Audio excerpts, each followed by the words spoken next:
Hello everyone, नमस्कार, आदाब, सत श्री अकाल। तो आज हम स्टार्ट करने वाले हैं एक नया चैप्टर जो कि हमारा है टाइड्स। तो इस चैप्टर में हमने क्या क्या पढ़ना है इसको आइए पहले देख लेते हैं। हमारा सबसे पहला टॉपिक है semi diurnal tidal pattern, diurnal tidal pattern, mix tidal pattern, इस सब के बारे में हम पढ़ेंगे।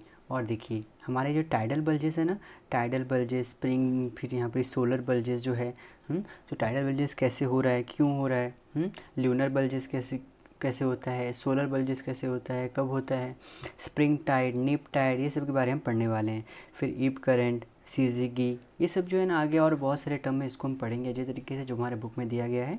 तो आइए इसको स्टार्ट करते हैं। और अभी तक आपने अगर मेरा चैप्टर 1 to 8 लेक्चर को नहीं देखा, आप उसे देखना चाहते हैं तो प्लेलिस्ट सेक्शन में वहाँ पर दिया गया, आपसे वहाँ पर जाकर सर्च कर लीजिएगा, आपको वहाँ पर अच्छे तरीके से मिल जाएगा। तो आइए चलिए बिना टाइम वेस्ट के शुरू करते हैं। Okay, let's start. हमारा सबसे पहले टॉपिक क्या है, टाइड्स। तो टाइड्स हमारा होता क्या है, तो अगर सपोज कीजिए ये हमारा एक मीन सी लेवल है, हमारा क्या है, ये एक सी लेवल है।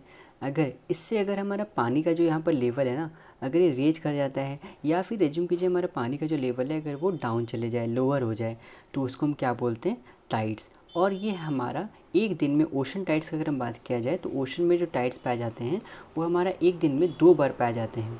ठीक है, 12 आवर्स के कंपैरिजन में आसपास हमें देखने को मिलता है ये। तो हमारा एक दिन में ये 2 बार देखने को मिलते हैं। और ये फिनोमेना मेनली हमारा किसके द्वारा होता है, सन और मून का यहाँ पर ही मतलब काम होता है। तो इसको बारे में आगे पढ़ने वाले हैं कि क्या होता है, कैसे होता है। तो पहले आप जान रहिए किस लिए होता है, हमारा सन और मून की वजह से होता है, उनका ग्रेविटेशनल अट्रैक्शन फोर्स के द्वारा। ओके, तो सबसे पहले देखिए यहाँ पर हमारा क्या बोला है कि हमारा टाइड्स क्या है, ये एक पीरियोडिक रेजिंग और लोअरिंग ऑफ सी लेवल है जो कि हमारे ओशन में डेली अमाउंट में पाया जाता है। और जैसे ही हमारा सी लेवल राइज या फिर फॉल कर जाता है ईच डे, दूसरा हमारा होता क्या है, सी का जो एज है, एज मतलब यहाँ पर समझ रहे हैं ना, जो मतलब सबसे किनारा जो तट बोलते हैं, ठीक है, वो क्या करेगा, वो स्लोली शिफ्ट कहाँ पर कर जाएगा, लैंडवार्ड या फिर सीवार्ड साइड में। और फिर जैसे ही हमारा जो पानी वहाँ पर रेज करेगा तो वहाँ पर जैसे वहाँ पर ये समुद्र के साइड में क्या बनाते हैं, सैंड का कैसल्स बनाते हैं, तो उसको भी वो डिस्ट्रॉय कर सकता है ड्यूरिंग कब, लो टाइड के दौरान जो हमारे बनाए जाते हैं ना सैंड कैसल्स, तो उससे हमारा वहाँ पर ही फिर डिस्ट्रॉय कर सकता है जब हमारा सी लेवल राइज कर जाएगा।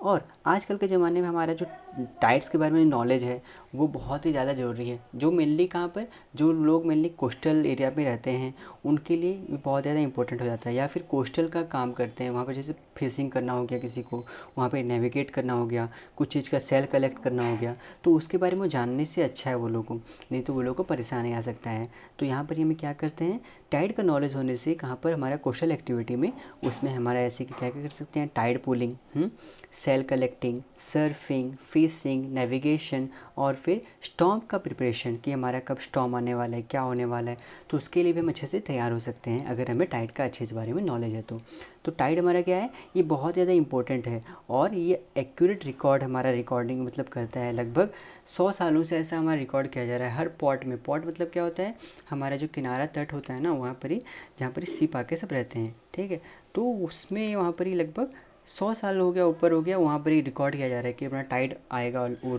रेज करता है, कब लो होता है, तो उसका अच्छे से रिकॉर्ड किया गया है।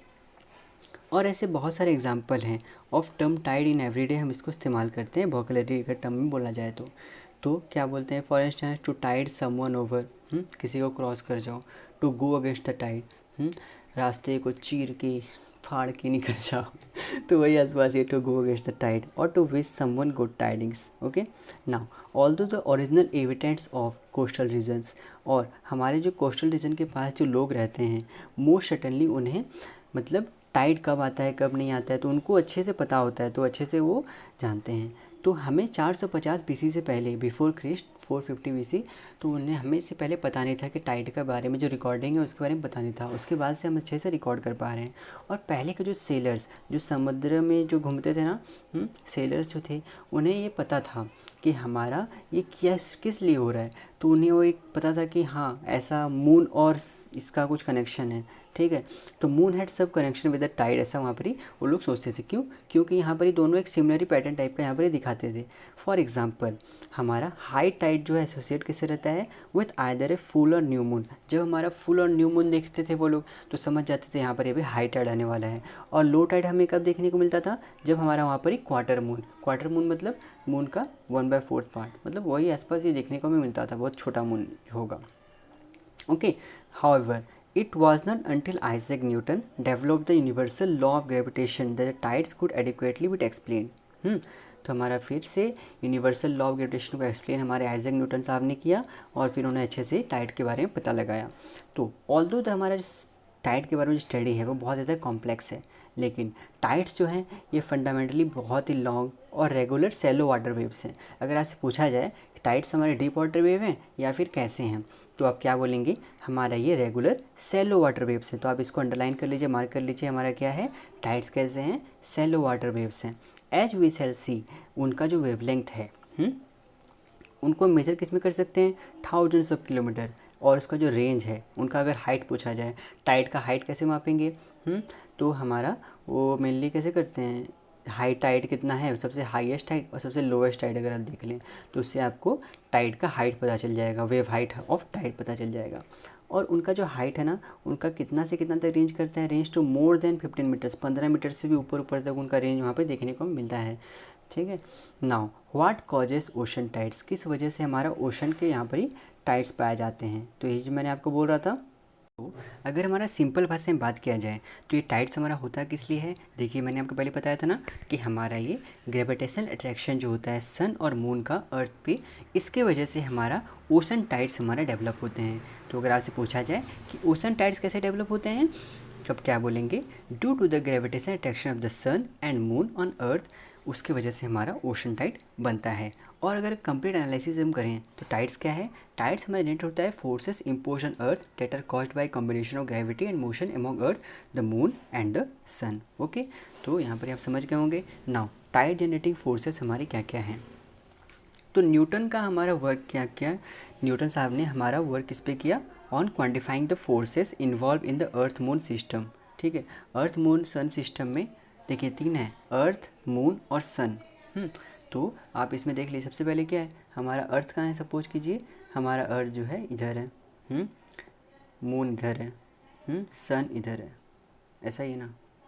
वेट, हाँ ठीक है, ये अर्थ मून सन इस टाइप से होता है। तो जैसे कि हम जानते हैं सबसे ज़्यादा पास कौन है हमारा? अर्थ और सन में से, ठीक है सॉरी, मून और सन में से अर्थ के पास कौन है सबसे ज़्यादा? हमारा वो है मून है ऑब्वियसली। तो सबसे ज़्यादा ग्रेविटेशनल अट्रैक्शन किसका लगेगा? हमारा मून का लगेगा या सन का लगेगा? तो हमारा ये सन का लगेगा। तो अगर सबसे ज़्यादा इंपॉर्टेंट फैक्टर हमारा किसका होता है? सबसे ज़्यादा ग्रेविटी फैक्टर अगर आपसे पूछा जाए तो वो हमारा होता है मून का। अगर सिंपल भाषा में आपसे बोला जाए तो हमारा ये टाइड है हो किस लिए रहा है? तो हमारा ये होता कैसे है? Due to the gravitational attraction of the sun and the moon on earth, इसके वजह से हमारा यहाँ पर ओशन टाइड्स डेवलप होते हैं। ओशन में टाइड्स का डेवलपमेंट, टाइड क्या होता है हमारा? सी लेवल जो ऊपर रेज कर जाता है या फिर लोअर कर जाता है, उसे हम क्या बोलते हैं? टाइड्स बोलते हैं। तो हमारा ये जो है ओशन में जो टाइड्स देखने को मिलता है किसके द्वारा देखने को मिलता है? हमारा सन और मून का एक ग्रेविटेशनल अट्रैक्शन होता है अर्थ के प्रति, उसलिए हमें यहाँ पर ओशन टाइड्स देखने को मिलते हैं। ओके, नाउ हमारे क्या क्या टाइड जनरेटिंग फोर्सेस हैं, आइए इसके बारे में पढ़ते हैं। सो इसमें क्या होता है हमारा कि न्यूटन साहब आते हैं और हमारा वो क्या बोलते हैं कि किस तरीके से हमारा अर्थ मून और सन सिस्टम जो है वो एक फ़ोर्स में हमारा इन्वॉल्व है। तो उसके बारे में उन जो किस फोर्स से वो एक दूसरे के साथ कनेक्ट हैं उसके बारे में वो जानना चाहते थे।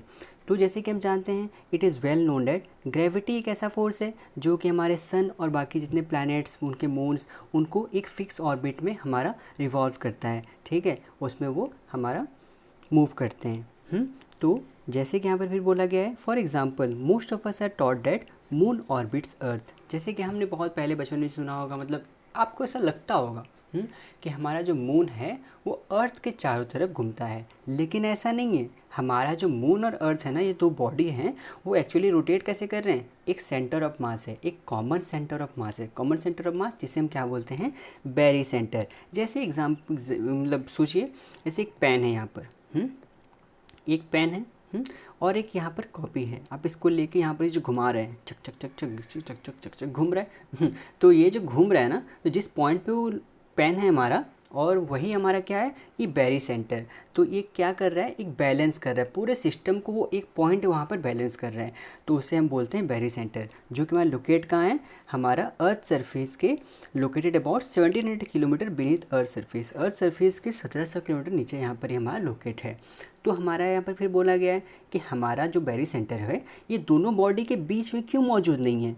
तो ऐसा किस लिए नहीं होता है, क्योंकि अर्थ का मास जो है वो हमारे मून के मास से बहुत बहुत बहुत ही ज़्यादा है। It is because earth mass is so much greater than that of the moon. तो इसे विजुलाइज कर सकते हैं हमारा, आप इमेजिन यहाँ पर ही कर सकते हैं। जैसे अर्थ को ना यहाँ पर ही हमें समझ लीजिए सबसे यहाँ पर ही भारी पॉइंट है। हमारे यहाँ पर बैरी सेंटर क्या होता है, द हैवी सेंटर यहाँ पर ही होता है।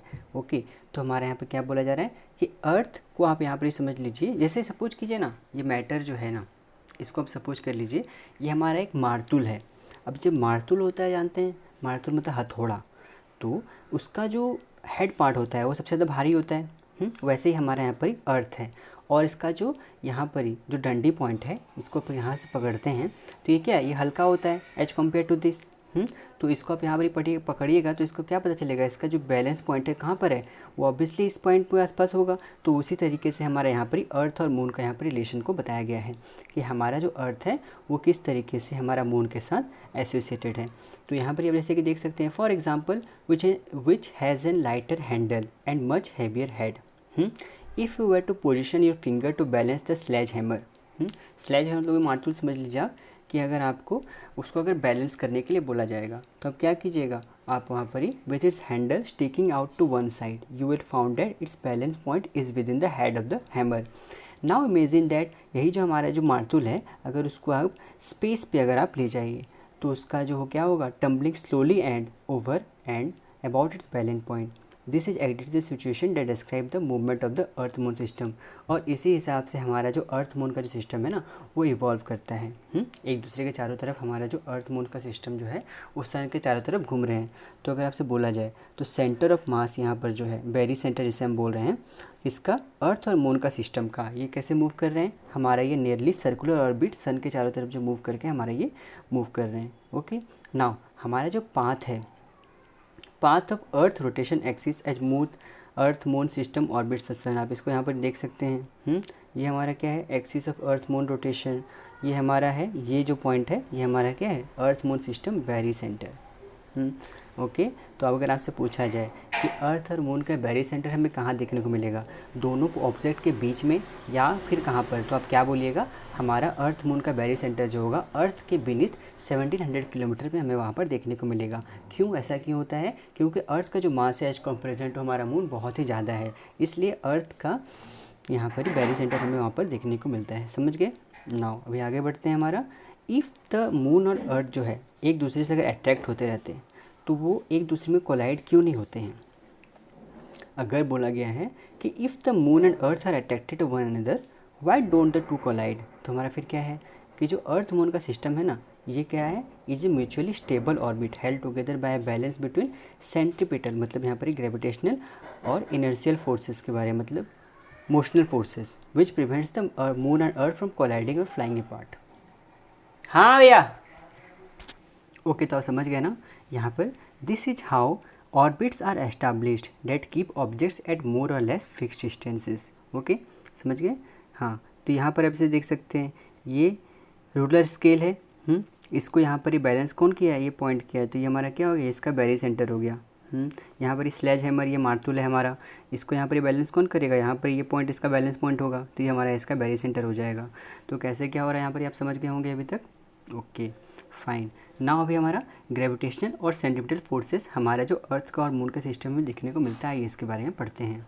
सो हमारा अगर आपको समझना है कि किस तरीके से हमारा टाइड जनरेटिंग फोर्सेस जो है वो हमारे ओशन को इन्फ्लुएंस कर रहे हैं, तो उससे पहले आपको क्या समझना पड़ेगा कि हमारा किस तरीके से ग्रेविटेशनल फोर्स और सेंट्रीपिटल फोर्स जो हमारे अर्थ में पाए जाते हैं वो हमारा अर्थ के ऑब्जेक्ट को किस तरीके से हमारा वो अफेक्ट कर रहे हैं, कहाँ पर, with in the earth moon system.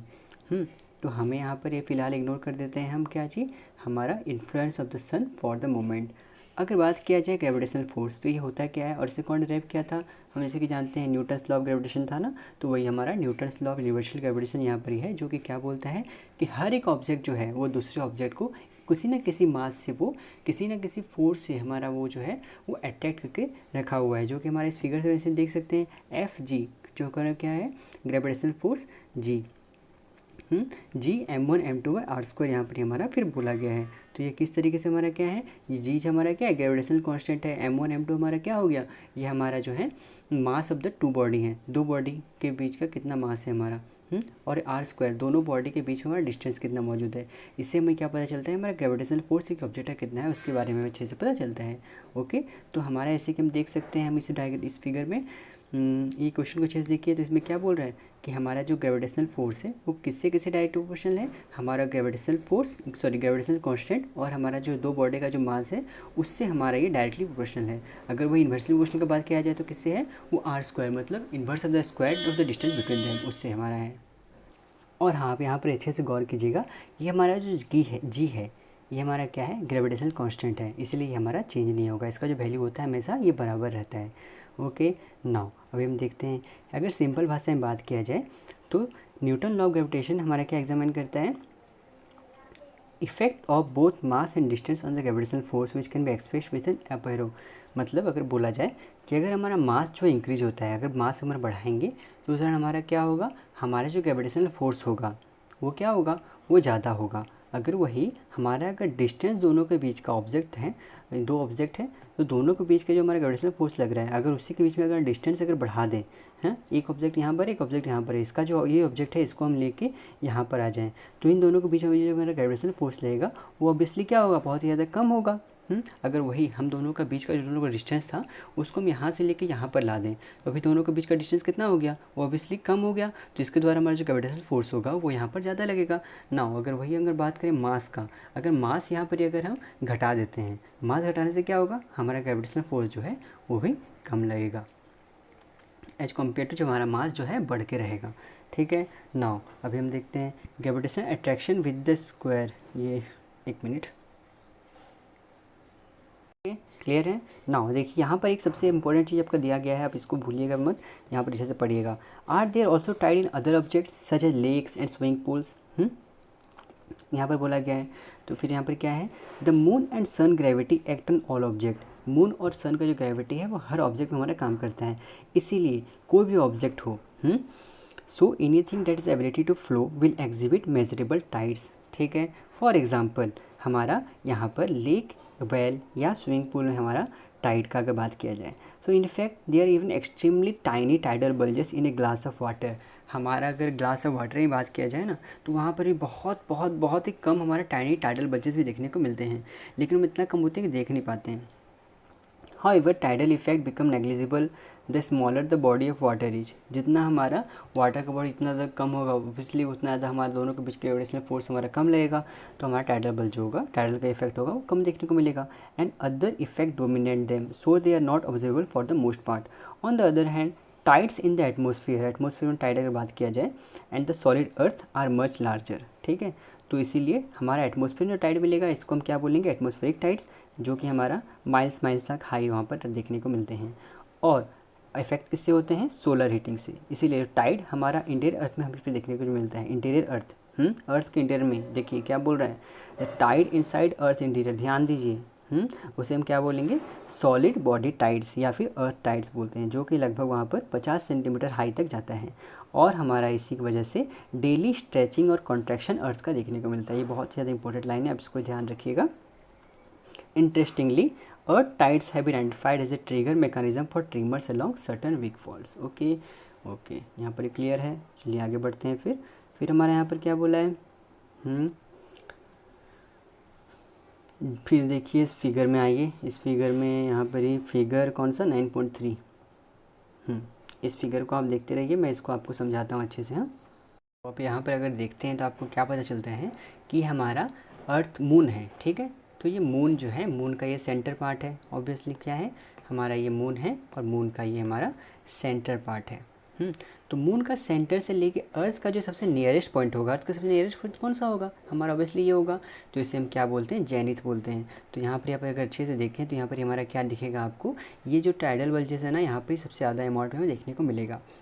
और यहाँ पर सबसे ज़्यादा ग्रेविटेशनल फोर्स जो होगा अर्थ और मून का सबसे ज़्यादा यहाँ पर हमें देखने को मिलता है ना। अगर ये बात किया जाए तो मून का सेंटर से लेके अर्थ का हमारा सबसे जो फारदेस्ट पॉइंट होगा उसे हम क्या बोलते हैं, नादिर बोलते हैं। और यहाँ पर ये जो ग्रेविटेशनल अट्रैक्शन जो होता है दोनों के बीच, मून और अर्थ के बीच सबसे ज़्यादा कम होता है।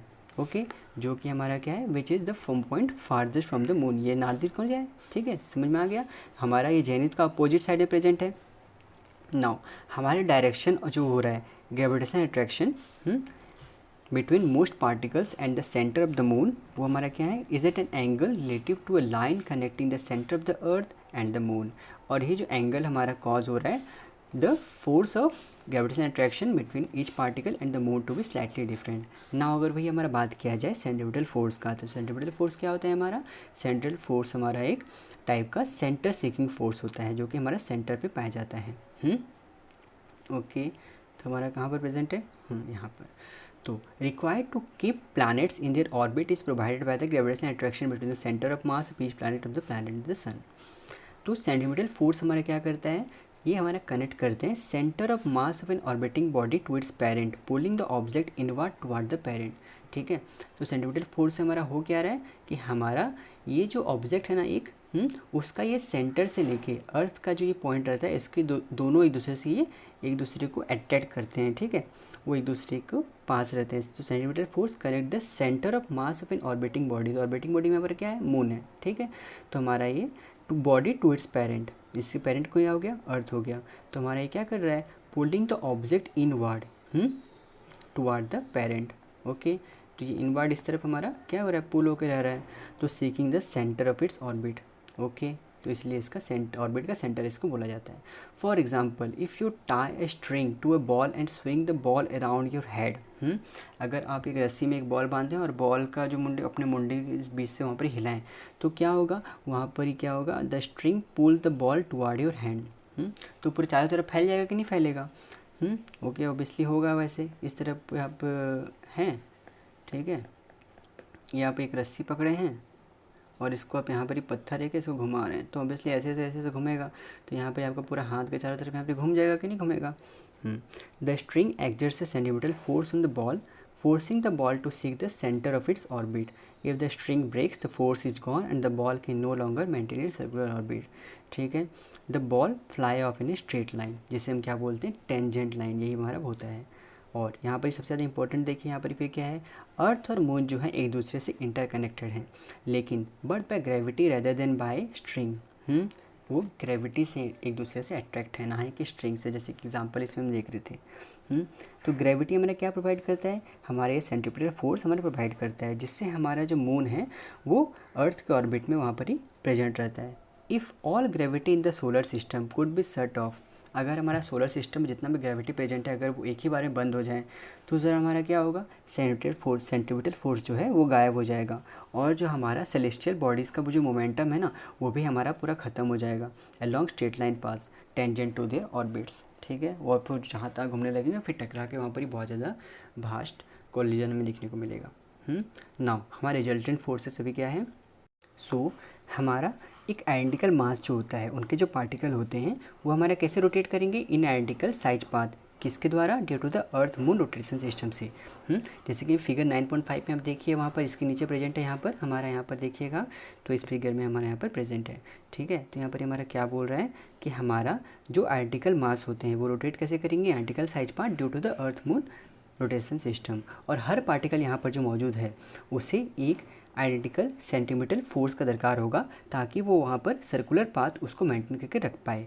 नाउ हमारा जो ग्रेविटेशनल अट्रैक्शन होता है बिटवीन द पार्टिकल और मून का, वो हमारा क्या करेगा, वो हमारा सेंटीमीटर फोर्स को सप्लाई करता है, लेकिन यहाँ पर जो सप्लाइड फोर्स है वो हमारा रिक्वायर्ड फोर्स से बहुत ही अलग होता है। हमारा रिक्वायर्ड फोर्स क्या है, ऐसा क्यों होता है, क्योंकि ग्रेविटेशनल अट्रैक्शन जो होता है वो very with distance from the moon accept at the centre of earth, और यही डिफरेंस हमारा क्या क्रिएट करता है, रिजल्टेंट फोर्सेस यहाँ पर ही क्रिएट करते हैं। देखिए ध्यान दीजिए, यहाँ पर क्या बोल रहा है कि हमारा जो ग्रेविटेशनल अट्रैक्शन है very with distance from the moon accept at the centre of the अर्थ। मतलब सेंटर ऑफ अर्थ में ये ठीक है, मतलब यहाँ पर ही हमें रिजल्टेंट फोर्सेस देखने को नहीं मिलेगा। बाकी हर जगह जो डिफरेंस हो रहा है फोर्सेस का, इसी के द्वारा हमारा यहाँ पर रिजल्टेंट फोर्सेस हमें देखने को मिलता है। क्यों? क्योंकि यहाँ पर जो ग्रेविटेशनल अट्रैक्शन और हमारा सेंट्रीपिटल फोर्स के बीच में यहाँ पर हो रहा है ना, सॉरी हमारा because gravitational force attraction vary with distance from the sun. जैसे कि हम फिगर, आप इस फिगर को देखते रहिए, ठीक है, मैं आपको इस फिगर के द्वारा यहाँ पर समझाता हूँ। फिगर 9.5 आप देखते रहिए। यहाँ पर ये कौन सा बोल रहा है, हमारा यहाँ पर है रिक्वायर्ड सेंटीमीटर सीकिंग फोर्सेस। तो आप यहाँ पर देख सकते हैं जैसे कि रेड एरो क्या रिप्रेजेंट कर रहा है कि हमारा इस रेड एरो जो है ना, ये हमारा क्या रिप्रेजेंट कर रहे हैं कि हमारा सेंटीमीटर फोर्स रिक्वायर्ड होता है ताकि आइडेंटिकल साइज के जो पार्टिकल हैं वो हमारा आइडेंटिकल साइज ऑर्बिट में रोटेट कर पाएँ। एज ए रिजल्ट उससे हमारा क्या होगा, अर्थ मून सिस्टम का जो रोटेशन है around its very centre, as a result of the rotation of the earth moon system around its very centre, notice that the arrow are all at the same length. देखिए यहाँ पर जितना arrow है ना, यहाँ पर ही क्या है, सब जो हैं सब सेम लेंथ के हैं and are oriented in the same direction for all points on earth. Earth के हर पॉइंट पे यहाँ पर ही क्या हो रहा है, हमारे यहाँ पर ही सब एक ही डायरेक्शन में है और सब जगह बराबर यहाँ पर प्रेजेंट है। लेकिन अभी दोनों का अगर फिगर 9 ये इस फिगर 9.3 और 9.5 को अगर हम मिला दें तो उस दौरान हमारा जो यहाँ पर डिफरेंस दोनों में प्रेजेंट होगा ना, वो इसको हम यहाँ पर ही देखते हैं और यही हमारे रिजल्टेंट फोर्सेस में रिप्रेजेंट होगा। ध्यान से देखिएगा, ये जो ब्लैक कलर का है ना, ये हमारा फिगर 9.3 का है सब। देखिए फिगर 9.3 में ऐसे ही सब प्रेजेंट था ना, और फिगर 9.5 में ये रेड वाला सब प्रेजेंट था। और यही दोनों का जो डिफरेंस है हमारा जो बन रहा है, ये हमारा जो ब्लू कलर का है, यही हमारा क्या है, रिजल्टेंट फोर्सेस। और जैसे कि हम देख सकते हैं यहाँ सिर्फ कहाँ पर प्रेजेंट नहीं है, सिर्फ हमारा सेंटर ऑफ द अर्थ में यहाँ पर ही प्रेजेंट नहीं है। पहले भी आपको पता चुका था कि यहाँ पर हमारा रिजल्टेंट फोर्सेस देखने को नहीं मिलेगा। कहाँ पर? सिर्फ to the centre of the earth. क्योंकि यहाँ पर जो सेंट्रीपिटल फोर्स और ग्रेविटेशनल फोर्स जो हैं ये दोनों ही बराबर पाए जाते हैं, ठीक है। तो लेकिन हर जगह यहाँ पर देखिएगा, कोई हमारा कहीं पर सेंट्रीपिटल फोर्स ज़्यादा हो रहा है तो यहाँ कहीं पर हमारा ग्रेविटेशनल अट्रैक्शन जो है ज़्यादा हो रहा है। इसके द्वारा जो हमारा डिफरेंस जो प्रेजेंट हो रहा है, इसी के यहाँ पर ही हमारे रिजल्टेंट फोर्सेज डेवलप होते हैं। समझ में आ गया? नाउ अभी हम देखेंगे कि यहाँ पर टाइट एनर्जी फोर्सेस हमारे होते क्या हैं। तो आइए इसके बारे में देखते हैं हम। अगर हमारा बात किया जाए तो रिजल्टेंट फोर्सेस यहाँ पर काफ़ी ज़्यादा स्मॉल होते हैं। देखा जाए तो अर्थ का ग्रेविटी का मैग्नीट्यूड अगर हम बात करें, अर्थ का ग्रेविटी का मैग्नीट्यूड, ध्यान दीजिएगा क्या बोल रहा हूँ, अर्थ का ग्रेविटी का मैग्नीट्यूड का 1 मिलियन टाइम जो होगा वो हमारा यहाँ पर रिजल्टेंट फोर्सेस होता है। तो वो काफ़ी स्मॉल है, तो उसकी वजह से क्या होता है, यहाँ पर किसी भी टाइप का टाइट जनरेटिंग फोर्स डेवलप नहीं होता है। जहाँ पर हमारे रिजल्टेंट फोर्स जो है either straight upward toward the sky या फिर straight downward into the earth होते हैं। बोलने का मतलब है, सपोज कीजिए ये हमारा क्या है, अर्थ सरफेस है, अर्थ सरफेस। तो अर्थ सरफेस का अगर डायरेक्टली परपेंडिकुलर हुआ, मतलब हमारा स्काई की तरफ अगर पॉइंट कर रहा है हमारा रिजल्टेंट फोर्सेस, तो उस दौरान हमारा किसी भी टाइप का टाइट जनरेटिंग फोर्स हमारा डेवलप नहीं होगा।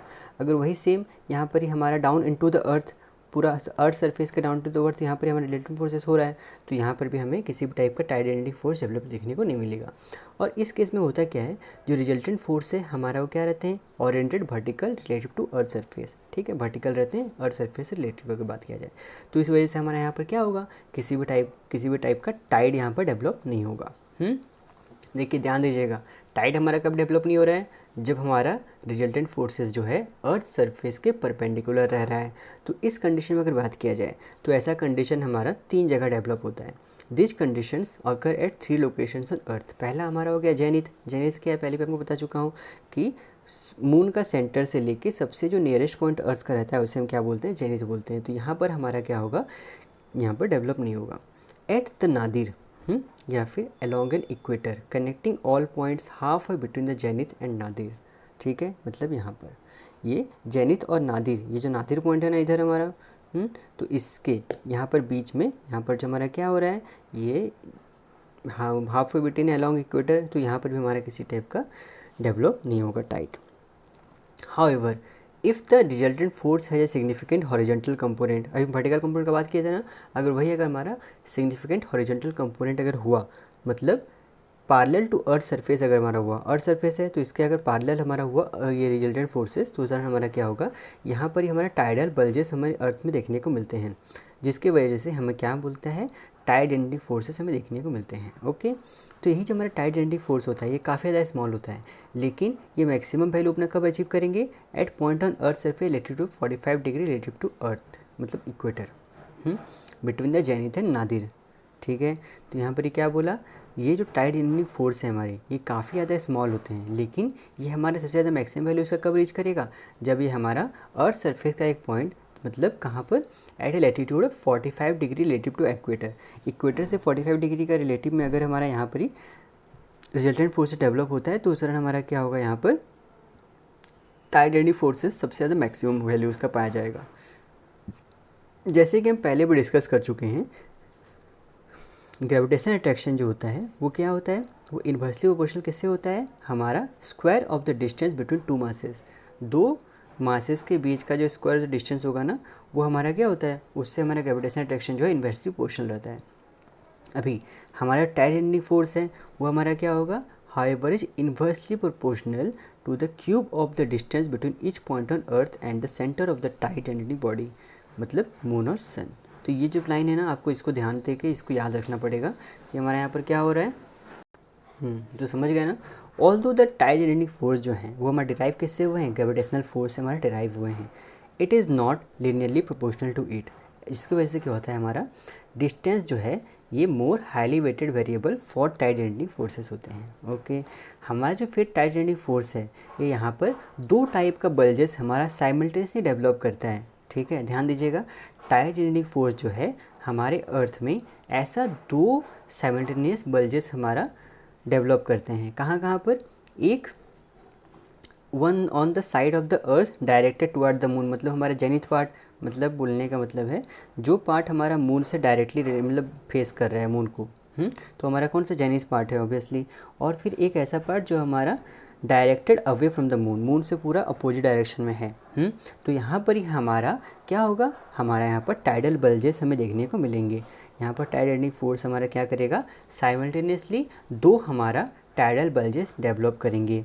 तो ये कैसे होता है, इस जगह पे जेनिथ पॉइंट पे हमारा ये क्यों हो रहा है, आइए इसको पहले देखते हैं क्यों। क्योंकि इसको डायग्राम अच्छे से देखिए, आप ध्यान से इसको देखिए, यहाँ पर देखिए आप अच्छे से। ये जी जो है ये क्या है हमारा, ग्रेविटेशनल अट्रैक्शन। सी जो है वो क्या है हमारा, सेंट्रीपिटल क्या है, फोर्सेस। और फिर हमारा जो ब्लू कलर का है, ठीक है, ये हमारा जो क्या है एरो, ये हमारा है रिजल्टेंट फोर्सेस। तो इस दौरान आप देखिएगा ना, यहाँ पर ही जो है ग्रेविटेशनल फोर्स जो है वो काफ़ी ज़्यादा है हमारा सेंट्रीपिटल फोर्स से, मतलब जी इज़ ग्रेटर देन सी है। और यहाँ पर ही हमारा इसके वजह से टाइडल बल्जेस हमें बहुत ही बड़ा वाला देखने को हमें मिलता है, सबसे ज़्यादा अमाउंट का। और वही अगर दूसरी तरफ अगर बात करें हमारा नादिर पॉइंट में, तो नादिर पॉइंट में हमारा क्या हो रहा है, यहाँ पर अच्छे से देखिए, नादिर पॉइंट में हमारा यहाँ पर सेंट्रीपिटल फोर्स जो है हमारा किससे ज़्यादा हो रहा है, ग्रेविटेशनल अट्रैक्शन से यहाँ पर ही ज़्यादा हो रहा है। तो उस दौरान भी हमें बहुत ही बड़ा यहाँ पर ही टाइडल बल्जेस देखने को मिलेगा। तो यहाँ अगर बोला जाए आपसे, तो मतलब एक दिन में आपको दो टाइडल बल्जेस साइमल्टेनियसली यहाँ पर देखने को मिलते हैं। एक हमारा जो face directly towards the moon है, और एक जो फेस हमारा opposite to the direction of the moon है। समझ में आ गया। और ऐसे जगह पे मेनली ना हमें क्या देखने को मिलता है, हाई टाइड देखने को मिलता है, when earth rotate into the bulges, and low tide when earth rotate out the bulges. ठीक है, हमारा क्या चीज़, आप इसको ध्यान दीजिएगा, हमें यहाँ पर इस जगह पे तो क्या हमें देखने को मिलेगा, कैसा हाई टाइड हमें देखने को मिलेगा जब हमारा अर्थ रोटेट करेगा इनटू द बल्जेस। और फिर लो टाइड देखने को मिलेगा when earth rotate out of the bulges. ठीक है, जब बल्जेस होंगे नहीं तो वहाँ पर ऑब्वियसली लो टाइड देखने को मिलेगा। ठीक है, ओके, नाउ भी हमारा देखते हैं यहाँ पर फिर क्या लिखा है। हाँ, यहाँ पर एक चीज़ है, यहाँ पर देखिए आप कि although the force are oriented in opposite direction on the two side of earth, the resultant forces are equal in magnitude, so the bulges are equal too. मतलब बोलने का मतलब है कि यहाँ पर देखिए आपका, यहाँ पर क्या हो रहा था, ये ब्लू कलर का जो डिस्टेंस है ना, देखिए यहाँ पर क्या हो रहा है, यहाँ पर जितना है ना वो यहाँ पर भी है, नादिर पॉइंट में भी हमारा सेम पाया जाएगा। यहाँ पर नादिर पॉइंट में भी हमारा ये जो है सेम है, भले ही वो अपोजिट डायरेक्शन में है। तो इसलिए यहाँ जो बल्जेस प्रोड्यूस होंगे ना, वो भी हमारा क्या होंगे, सेम अमाउंट के हमारे यहाँ पर प्रोड्यूस होंगे। ओके, क्लियर है। नाउ हमारा टाइडल बल्जेस जो कि मून के इफेक्ट के द्वारा हमारा होता है, it is easier to understand कि हमारा अर्थ में टाइड किस तरीके से डेवलप होते हैं। अगर हमारा कंसिडर क्या करें, एक आइडियल अर्थ और एक आइडियल ओशन को हम कंसिडर करें। ठीक है, तो आइडियल अर्थ में क्या होता है, हमें दो टाइडल बल्जेस देखने को मिलेंगे, वन टुवर्ड द मून जो कि हमारा क्या होगा, जेनिथ पॉइंट, और 1 अवे फ्रॉम द मून, जिसे हम क्या बोल रहे हैं, नादिर पॉइंट। तो इस तरह को हम क्या बोलेंगे, इस टाइप के जो मून के इफेक्ट मून के द्वारा हो रहा है ना, तो उसको हम क्या बोलेंगे, ल्यूनर बल्जेस। अभी हमारा मून की वजह से हो रहा था, मून का यहाँ पर ये देखिए, ध्यान दीजिएगा, ये मून की वजह से हो रहा था ना, मून को क्या बोलते हैं, ल्यूनर बोलते हैं। तो हमारा ये मून की वजह से हो रहा है, इसीलिए हम इसे क्या बोल रहे हैं, ल्यूनर बल्जेस। बल्जेस जो डेवलप हो रहा है मून के द्वारा, इसीलिए इसको क्या बोल रहे हैं हम, ल्यूनर बल्जेस। तो आइडियल ओशन का हमारा एक यूनिफॉर्म डेप्थ होता है with no friction between the sea water और हमारा between the sea water and the sea floor. फिर न्यूटन ने मेड ये जो सिंप्लीफिकेशन, इसको बहुत ही आसान कर दिया जब वो हमारे अर्थ टाइड को अच्छे से डेवलप मतलब एक्सप्लेन किए। तो उन्होंने क्या एक्सप्लेन किया, अगर हमारा मून स्टेशनरी है, मतलब एक जगह रुका हुआ है, and aligned with the ideal earth equator, ठीक है, और अर्थ के इक्वेटर के साथ अलाइंड है, तो उस तरह हमारा क्या हो रहा है, मैक्सिमम बल्ज हमें देखने को मिलेगा कहाँ पर, हमारा इक्वेटर पे, ऑन अपोजिट साइड ऑफ अर्थ, ठीक है। The maximum bulge will occur on the equator on opposite sides of earth. If you are मतलब standing on the equator, अगर मतलब इक्वेटर पे खड़े हो तो हमें उस दौरान क्या होगा, 2 हाई टाइड देखने को मिलेंगे ईच डे। 2 हाई टाइड हमें देखने को मिलेंगे each day. The time between high tide, जो कि हमारा क्या है, which is the tidal period, would be 12 hours. If you move to any latitude, north or south of the equator, you would experience the same tidal period, but the high tide would be less high because you would be at a lower point on the bulge. ठीक है, तो यहाँ पर ये बोलने का मतलब समझ ही गए होंगे, यहाँ पर क्या बोल रहा है कि जैसे ही सपोज कीजिए हमारा अर्थ है, तो अर्थ का ये इक्वेटर पार्ट है, तो इक्वेटर से जैसे ही आप यहाँ पर जैसे जाएंगे, हमारा नॉर्थ पोल हो गया या फिर साउथ पोल की तरफ अगर आप मूव करते हैं, तो उस रन आप देखिएगा जो आपको बल्जेस हमारा इक्वेटर पे जितना हाई मिल रहा था, जो हाई टाइड यहाँ पर देखने को मिल रहा था, वो एज कंपेरिजन टू जैसे आप यहाँ पर जाएंगे तो उतने टाइम पे तो मिलेगा, लेकिन यहाँ पर क्या होगा, हमारा लो टाइड हमें देखने को मिलेगा, मतलब उतना ज़्यादा हमारा हाई टाइड जो है हाई नहीं होगा, बल्जेस हमारा उतना हाई नहीं होगा। फिर हमारा इन मोस्ट प्लेसेस क्या होता है अर्थ पे, हाई टाइड जो होते हैं हमारा वो क्या होगा, और high tide occur every 12 hour 25 minutes. ध्यान दीजिए, ये जो है क्वेश्चन आपका आ सकता है एग्ज़ाम में, ठीक है। तो in most places on earth जो है हमारा हाई टाइड जो है अकर कैसे रहता है, हर 12 घंटा 25 मिनट में होता है, क्योंकि टाइड जो है किस पे डिपेंड करता है, हमारे ल्यूनर डे पे, ना ही कि सोलर डे पे डिपेंड करता है। वो दिन हो रात हो मैटर नहीं कर रहा है भाई साहब, लेकिन यहाँ पर क्या मैटर कर रहा है, हमारा ल्यूनर डे पे डिपेंड कर रहा है, इसीलिए हमारा 12 घंटा 25 मिनट में हर एक हाई टाइड हमें देखने को मिलता है। मतलब बोला जाए तो हमारा एक दिन में 2 हाई टाइड हमें देखने को मिलेगा हर 12 घंटा 25 मिनट छोड़ के। फिर जो ल्यूनर डे होता है इसे हम क्या बोलते हैं, टाइडल डे भी बोलते हैं। याद रखिए, ल्यूनर डे को हम क्या बोल रहे हैं, टाइडल डे भी बोलते हैं। Is measured from the time the moon is on the meridian of an observer that is directly overhead to the next time the moon is on the meridian and is 24 hour 50 minutes long. Okay, ठीक है। देखिए 12 hour 25 minute हो रहा था, तो उसी तरीके से हमारा 12 hour 25 minute plus 12 hour 25 minute मतलब कितना हो गया, 24 आवर 50 मिनट लॉन्ग। तो यहाँ पर आप एक बात बोला जाए तो 1 ल्यूनर डे आपका पूछा जाए तो 1 ल्यूनर डे कितना होगा, 1 ल्यूनर डे हमारा होता है 1 ल्यूनर डे हमारा कितना होता है, 24 आवर 50 मिनट का होता है और 28 सेकेंड लॉन्ग, ऐसे ही बोला जाता है। मतलब अप्रॉक्स अगर बोला जाए तो 24 आवर 50 मिनट लिख लीजिए, 24 आवर 50 मिनट 28 सेकेंड्स, ठीक है। तो यहाँ पर जो एक्स्ट्रा 50 मिनट हो रहा है ये किसकी वजह से हो रहा है, हमारा is result of the moon movement in it orbit around earth, ठीक है। तो इसको आप ध्यान रखिएगा, ये जो 50 मिनट जो ल्यूनर डे में 50 मिनट लॉन्गर हो रहा है दैन द सोलर डे कितना होता है 24 आवर का होता है, लेकिन हमारा ल्यूनर डे कितना हो गया 24 आवर 50 मिनट का हो गया। तो ये जो 50 मिनट में एक्सीड हुआ किस लिए होता है, क्योंकि हमारा during the 24 hour it take earth to make a full rotation. The moon has continued moving and at the 12.2 degree to the east in orbit around the earth. Thus earth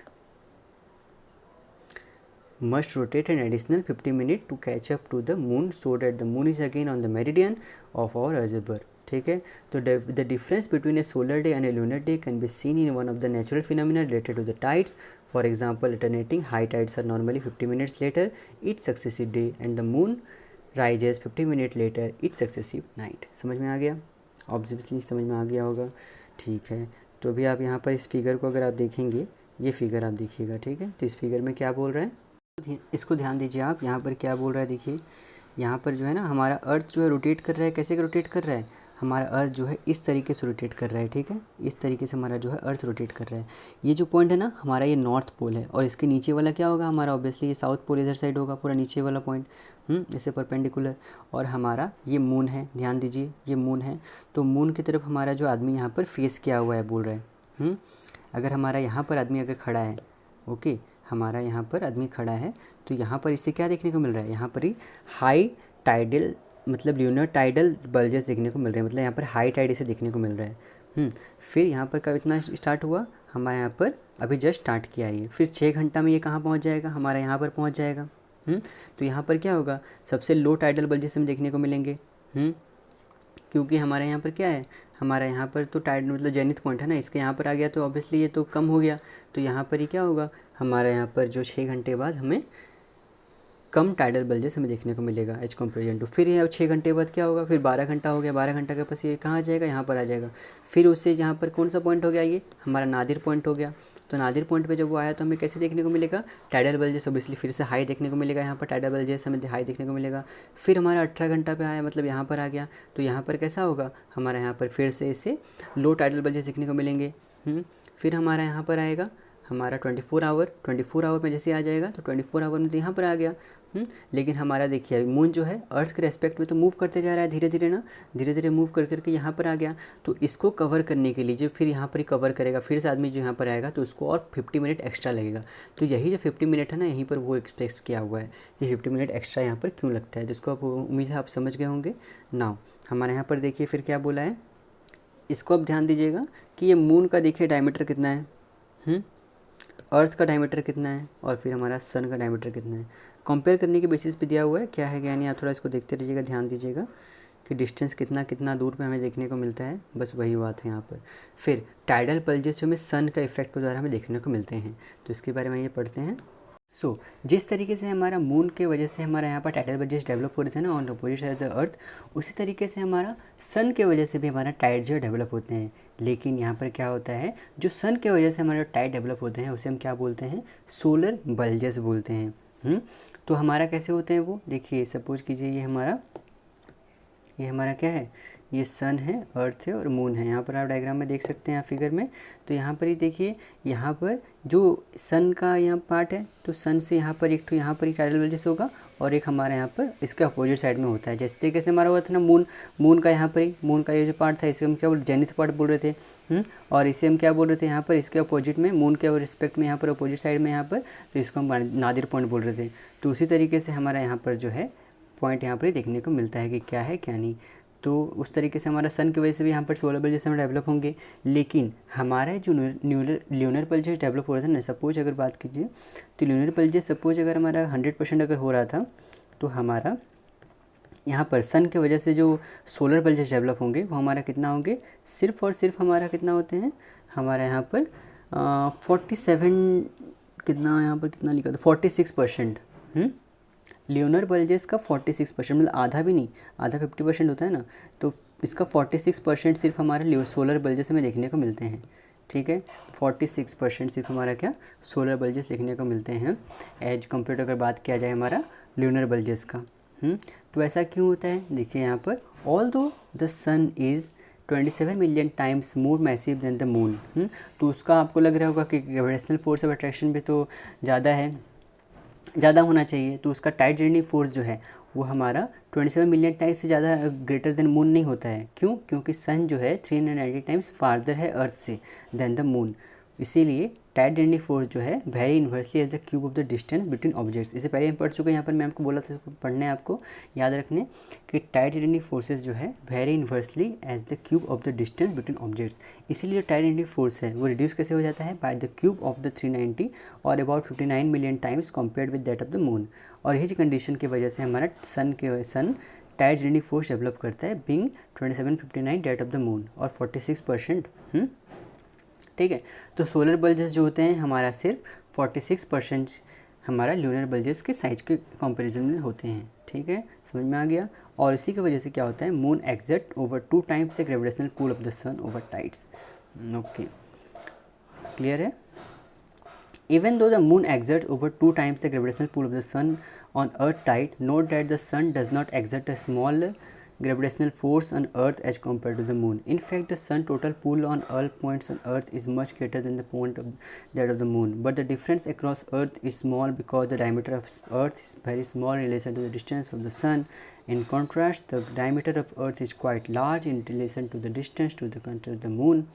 in summary अगर बात किया जाए हमारा, तो the reason the moon control tides far more than the sun is the moon is much closer to the earth although it is much smaller in size and mass compare to the sun. ठीक है, उतना खास important है नहीं।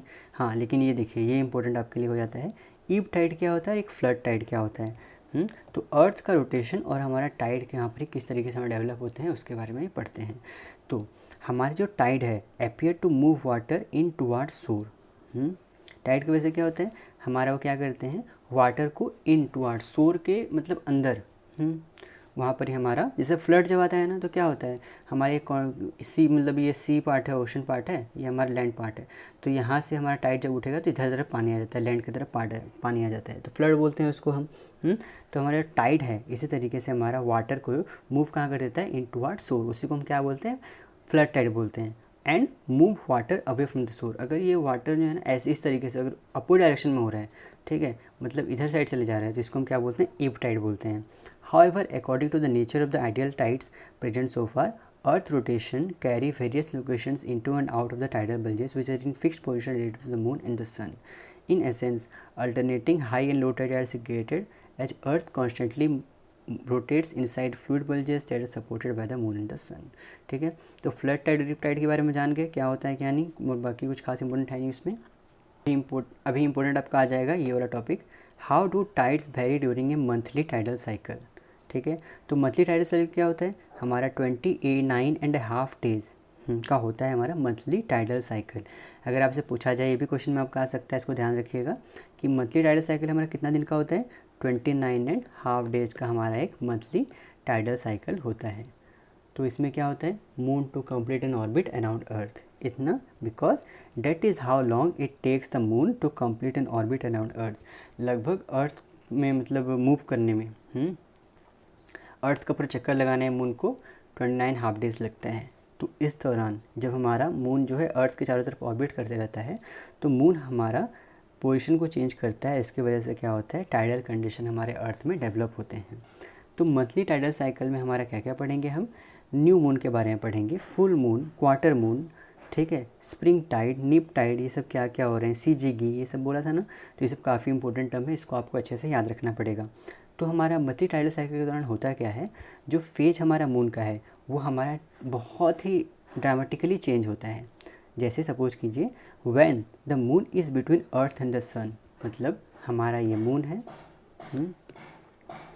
ये अर्थ हो गया, और ये सन हो गया। ठीक है, क्लियर है, मून अर्थ सन। तो इस दौरान हमारा क्या होगा, इस फेज को हम क्या बोलते हैं, हमारा फुल मून बोलते हैं। When the moon is on the side of the earth opposite to the sun, ठीक है, तो यहाँ पर ही क्या होगा, सॉरी यहाँ पर उल्टा पढ़ दिया मैं। When the moon is between earth and sun it can not be seen at night, this phase is called new moon, इससे हम न्यू मून बोलते हैं। When the moon is on the side of the earth opposite to the sun its entire disc is brightly visible, this phase is called full moon. तो full moon कैसा होगा, जब हमारा suppose moon यहाँ पर है, हमारा अर्थ यहाँ है और यहाँ हमारा सन है, तो इस दौरान हमारा जो डेवलप होंगे ना, वो हमारा क्या होगा, हमें फुल मून देखने को मिलेगा। ठीक है, फुल मून ऑब्वियसली यहाँ पर देखने को हमें मिलेगा ही। देख लीजिए कैसा कंडीशन बन रहा है। ओके, नाउ भी हमें क्वार्टर मून कब देखने को मिलेगा, क्वार्टर मून जब हमारा यहाँ पर, देखिए क्वार्टर मून का कंडीशन कैसे होगा, मैं बताऊँ कैसे। यहाँ पर देखिए ये अर्थ है सपोज, ठीक है, ये हमारा अर्थ है, ई लिख दे रहा हूँ। ये हमारा सन हो गया, एस। हाँ, अब मून हमारा इसके ऊपर, अर्थ के ऊपर या फिर अर्थ के नीचे अगर हमारा डायरेक्टली यहाँ पर पाया जाए, तो इस दौरान हमारा यहाँ पर क्वार्टर मून हमें देखने को मिलता है। क्या होगा, क्वार्टर मून हमें देखने को मिलेगा। ठीक है, ये बात आप याद रखिएगा। फिर जैसे कि आप फिगर 9.11 में देख सकते हैं, यहाँ पर फिगर 9.11 कौन सा है हमारा, इस फिगर में आप देखिएगा, इसको देखते रहिएगा। ठीक है, तो इसमें क्या बोल रहा है हमारा कि shows the position of earth the moon and the sun at various points during the 29.5 day lunar cycle. तो जब हमारा सन और moon are aligned either with the moon between earth and sun, new moon, moon in conjunction और with the moon on the side opposite the sun, इसे full moon हम बोल रहे हैं। ओके, सब तो है, पढ़ चुके हैं हम, ठीक है। The tides ending forces of the sun and the moon combine at this time the tidal range, the vertical difference between high and low tide is very large, very high tide and very quite low tides, because there is constructive interference between the lunar and solar tidal bulges. The maximum tidal range, इसे हम क्या बोलते हैं, spring Tide बोलते हैं। ध्यान दीजिए, maximum tidal range को हम क्या बोल रहे हैं, टाइडल रेंज सबसे ज़्यादा मैक्सिमम जो होगा उसे हम क्या बोल रहे हैं, स्प्रिंग टाइड बोलते हैं। क्यों? Because the tide is extremely large और spring forth. Note that spring tide have nothing to do with the season, ठीक है। स्प्रिंग टाइड आप सुन रहे हैं नाम, तो इससे आप मत सोचिएगा कि स्प्रिंग टाइड इस सीजन से कुछ लेना देना है, ऐसा कुछ नहीं है। तो spring tide have nothing to do with the season and happen twice a month, एक महीने में 2 बार होता है, during all times of the year, ठीक है। When the earth moon sun system is aligned, the moon is said to be in syzygy, ठीक है। जब ये तीनों एक साथ होंगे ना, तो इस कंडीशन हम क्या बोलते हैं, इसको सीजीगी बोलते हैं। जब हमारा अर्थ, मून और सिस्टम जो है एक साथ लाइन पे अगर पाए जाएंगे, तो उस टाइम मून को हम क्या बोलेंगे कि हमें और सीजीगी पोजीशन में है। ओके, नाउ हमारे यहाँ पर नीप टाइड क्या होता है, quadrature, waxing crescent, waxing Gibbs, ये काफ़ी इंपॉर्टेंट है, तो इसको भाई ये देखते हैं हम। हमारा स्प्रिंग टाइड को क्या बोलेंगे, स्प्रिंग टाइड होता क्या है, it occurs when moon it is in the new moon और फुल मून, ठीक है। जब हमारा मून जो है ना न्यू मून या फिर फुल मून के पोजीशन में अगर जब होता है, उस दौरान हमारा स्प्रिंग टाइड यहाँ पर ही हमें देखने को मिलता है। और स्प्रिंग टाइड में क्या होता है, हमें बहुत ही लार्ज टाइडल रेंज देखने को मिलते हैं अर्थ में, ठीक है। तो आप इस बात को ध्यान रखिएगा। और फिर अगर वही हम बात करें नीप टाइड का, तो नीप टाइड कब होता है, जब हमारा मून जो है फर्स्ट और थर्ड क्वार्टर में, कब, फर्स्ट और थर्ड क्वार्टर में जो हमें मून देखने को मिलेगा, उस दौरान हमारा क्या होगा, उस दौरान हमारा जो डेवलप होगा उसे हम क्या बोलेंगे, नीप टाइड बोलते हैं। तो नीप टाइड जो होता है, इसका जो टाइडल रेंज होता है वो स्मॉलर होता है। क्यों? क्योंकि जो ये टाइडल रेंज है, because tidal bulges are produced by the moon are at right angle to the bulges created by the sun.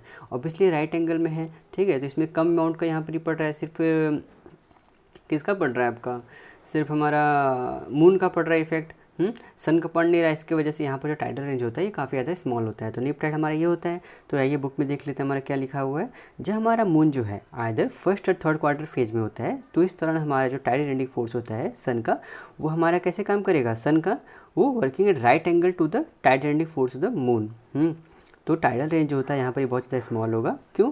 Because there is restrictive interference यहाँ पर देखने को मिल रहा है। कहाँ पर? Between the lunar and solar tidal bulges, और इसी को हम क्या बोलते हैं, नीप टाइड बोलते हैं। और इस टाइम पे हम मून कंपोजिशन जो है, मून जो होता है हमारा, इसे क्या बोल रहे हैं, हमारा बोलते हैं क्वाड्रेचर में है वो। क्वाड्रेचर, ये सब टर्म जो है ना आपको आ सकता है क्वेश्चन में, ठीक है। सीजीगी हो गया, क्वाड्रेचर हो गया, क्या क्या टर्म है, तो ये सबको आप ध्यान दीजिएगा। नाउ जो टाइम होता है between successive spring tide, spring tide मतलब क्या हो गया, फुल मून या फिर न्यू मून, और नीप टाइड मतलब फर्स्ट और थर्ड क्वार्टर।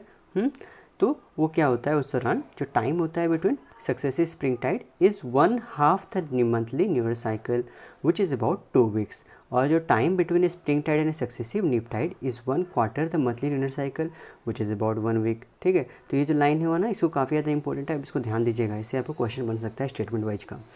तो मैंने क्या बोला, जो टाइम किसी के बीच का, सक्सेसिव स्प्रिंग टाइड और हमारा नीप टाइड, सक्सेसिव स्प्रिंग टाइड और हमारा नीप टाइड के बीच का जो टाइम बिटवीन है वो कितना है, is 1/2 the monthly lunar cycle.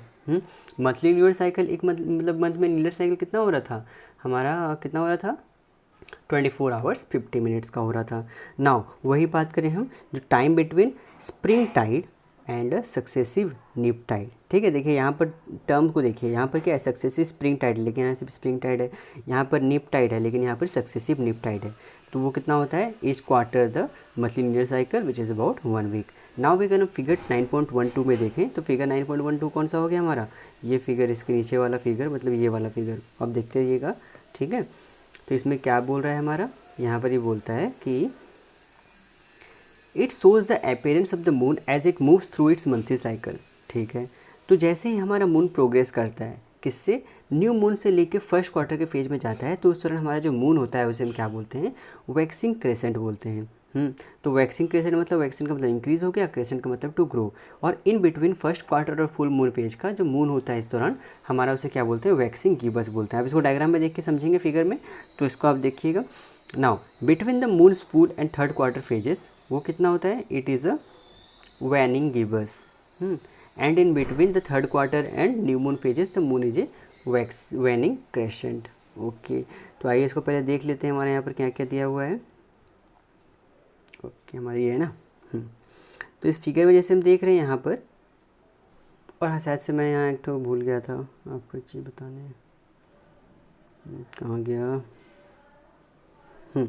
इसको आप ध्यान दीजिएगा, ठीक है। ये वाला the 29.5 day monthly tidal cycle है ना, इसे हम क्या बोलते हैं, ल्यूनर साइकिल बोलते हैं। ल्यूनर साइकिल में आपको शायद गलत बता दिया था कुछ, तो इसको आप ध्यान में दीजिएगा कि 29.5 डे मंथली टाइडल साइकिल को ही हम ल्यूनर साइकिल बोलते हैं, और या फिर ल्यूनर मंथ या फिर साइनोडिक मंथ, ठीक है। तो ये तीनों टर्म आपको याद रखना पड़ेगा, तो आप इसको याद रखिएगा। In fact the word month is drive from the word moon, ये भी एक है। तो कंस्ट्रक्टिव इंटरफेरेंस कब होता है, जैसे कि हम चैप्टर 8 में पढ़ चुके हैं, जब हमारा दो वेव जो है, मतलब दो टाइडल बल्जेस हमारा ओवरलैप करेंगे, क्रेस्ट टू क्रेस्ट या फिर ट्रफ टू ट्रफ, ठीक है। जैसे इस टाइप से हो रहा था ना, एक टाइडल बल्ज ऐसे था, ऐसे था, तो नीचे जो हो गया, ये दोनों ऐसे ऐसे दोनों ये हुए, तो दोनों अगर ज्वाइन कर देंगे तो ये ऑब्वियसली बड़ा ऐसे बनेगा कि नहीं बनेगा, तो यही हमारा यहाँ पर क्या हो रहा था, इसको हम कंस्ट्रक्टिव इंटरफेरेंस बोल रहे हैं। अगर हम बात करें डिस्ट्रक्टिव इंटरफेरेंस का, डिस्ट्रक्टिव इंटरफेरेंस कैसा हो रहा था हमारा डिस्ट्रक्टिव इंटरफेरेंस, जैसे यहाँ पर एक टाइड बना, टाइडल बल्जेस, और यहाँ पर फिर क्या होगा, इस दौरान हमारा यहाँ पर कुछ बनता नहीं है, ठीक है। फिर हमारा इस दौरान यहाँ पर जो होगा इसे हम बोलते हैं यहाँ पर, तो इस दौरान देखिए ये वाला तो ऊपर उठा है, ये नीचे है, तो दोनों मिलकर कैसा हो जाएगा, ऑब्वियसली पूरा स्ट्रेट बन जाएगा, तो डिस्ट्रक्टिव इंटरफेरेंस इसको बोलते हैं।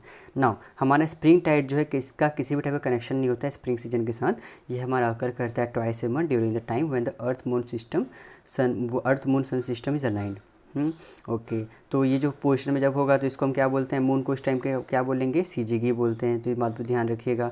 नाउ जो थर्ड क्वार्टर मून है is often called the last quarter moon which is not to be confused with certain sports that have fourth और last quarter. Okay, destructive interference कब होगा, जो हमारा दो wave match up crest to trough and trough to crest, ये भी समझ गए। To help remember a nip tide, think of it as a nip tide को आप याद रखने के लिए क्या कर सकते हैं, as one date has been nipped in the bird thus indicating a small tidal range, ठीक है। ओके, नाउ इस फिगर में अगर हम देखें तो भाई साहब क्या बता रहे हैं कि जैसे ही हम as the moon progresses from new moon to first quarter phase, ठीक है। फर्स्ट क्वार्टर फेज मतलब कौन सा हो गया, ये हमारा न्यू मून है और ये हमारा फर्स्ट क्वार्टर फेज हुआ। तो जैसे ही हमारा जो मून है, न्यू मून में देखिए यहाँ पर इस दौरान क्या हो रहा है, हमारा लाइट जो है सन का इस दौरान यहाँ पर ही पड़ रहा है। तो हमारा इस साइड हमारा अर्थ तो ऐसे इधर है ना, तो हमको दिखेगा कौन सा पार्ट, हमें तो ये पार्ट दिखेगा बस। तो इस साइड जो होता है मून का सिर्फ विजिबल होता है, तो इसीलिए हमें न्यू मून दिखता नहीं है। At new moon none of the moon sunlit face is visible, ठीक है। तो ये बात क्लियर हो गया। ओके, नाउ जैसे अगर हम देखें फिर, तो ये जो हो रहा है जैसे हमारा मूव कर रहा है कैसे, न्यू मून से लेके फर्स्ट क्वार्टर फेज में जैसे हम जा रहा है, तो इस दौरान जो हमारा मून है ना, इसको देखिए यहाँ पर क्या बोल रहे हैं, वैक्सिंग क्रेसेंट बोलते हैं। क्या बोल रहे हैं, वैक्सिंग क्रेसेंट। और कैसे दिखेगा वो, इस टाइप से दिखता है, ईद का चांद उस टाइप का ही मिल लिया, ठीक है। तो कैसा हो गया, हमारा वैक्सिंग क्रेसेंट हो गया। नाउ हमारा at first quarter phase, first quarter में क्या होगा, half of the moon sunlit face is visible. Obviously यहाँ पे डायरेक्टली दिखेगा तो हम लोग को हाफ ऑफ द मून दिखेगा, ठीक है, जो हमारा सन का पार्ट में है, तो वहाँ पर हमें हाफ ऑफ द मून यहाँ पर ही दिखेगा। ओके, क्लियर है। नाउ अगर हम बात करें फिर इन between the first quarter phase या फिर अगर हम फुल मून का बात करें, ठीक है, तो आप देखिए यहाँ पर फर्स्ट क्वार्टर फेज या फिर फुल मून का अगर हम बात करें, तो इस दौरान में जैसे वो जाता है फर्स्ट क्वार्टर फेज से फुल मून के होने में, तो उस दौरान हमारा क्या होता है, वैक्सिंग गिबस होता है। तो वैक्सिंग गिबस मतलब 11 दिन का हमारा पुराना हो चुका है, कौन, 11 दिन का हमारा पुराना हो चुका है मून। तो इस टाइप से हमारा दिखेगा, इतना पार्ट दिखेगा, पूरा फुल नहीं दिखेगा लेकिन इतना दिखेगा, ठीक है। तो हाँ, ऐसा भी क्वेश्चन देखिए यहाँ पर ही आ चुका है हमारा, तो इसको भी आप ध्यान दीजिएगा कि हमारा ये जो यहाँ पर स्प्रिंग टाइड, ये सबसे ज़्यादा कहाँ होगा, कितना होगा डिफरेंस अगर पूछा जाए आपसे, जो टाइडल बल्जेस डेवलप हो रहे हैं यहाँ पर ही, तो ऑब्वियसली होगा नहीं। हमारा सबसे ज़्यादा टाइडल बल्जेस कहाँ देखने को मिलता है, इस दौरान या फिर यहाँ पर देखने को मिलता है। तो हमारा यहाँ पर ही, यहाँ से आप पूछा सकता है, तो स्प्रिंग टाइड से लेके नीप टाइड का यहाँ पर ही जो होगा, तो इस दौरान हमारा टाइम डिफरेंस कितना होता है, तो वो 7 डेज ओल्ड का। इस पर क्वेश्चन यहाँ पर ही पूछा गया था हमारा नेट एग्ज़ाम में, तो आप इसको ध्यान दीजिएगा।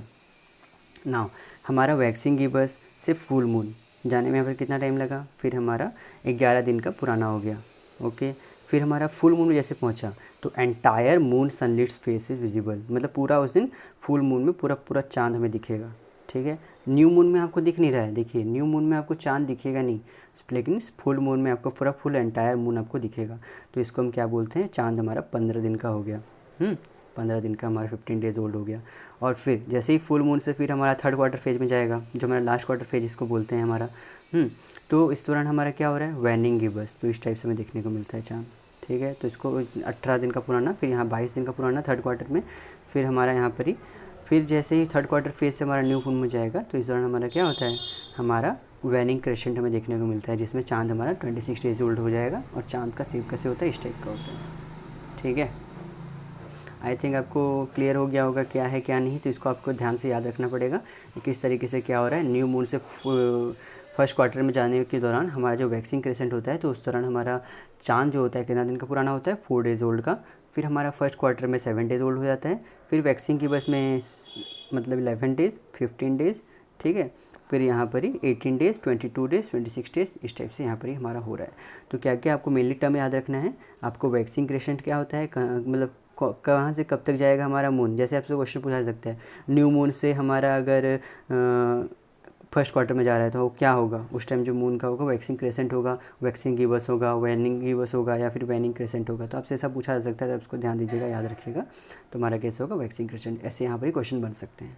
ओके, ना भी हम आगे बढ़ते हैं। यहाँ पर फिर क्या है,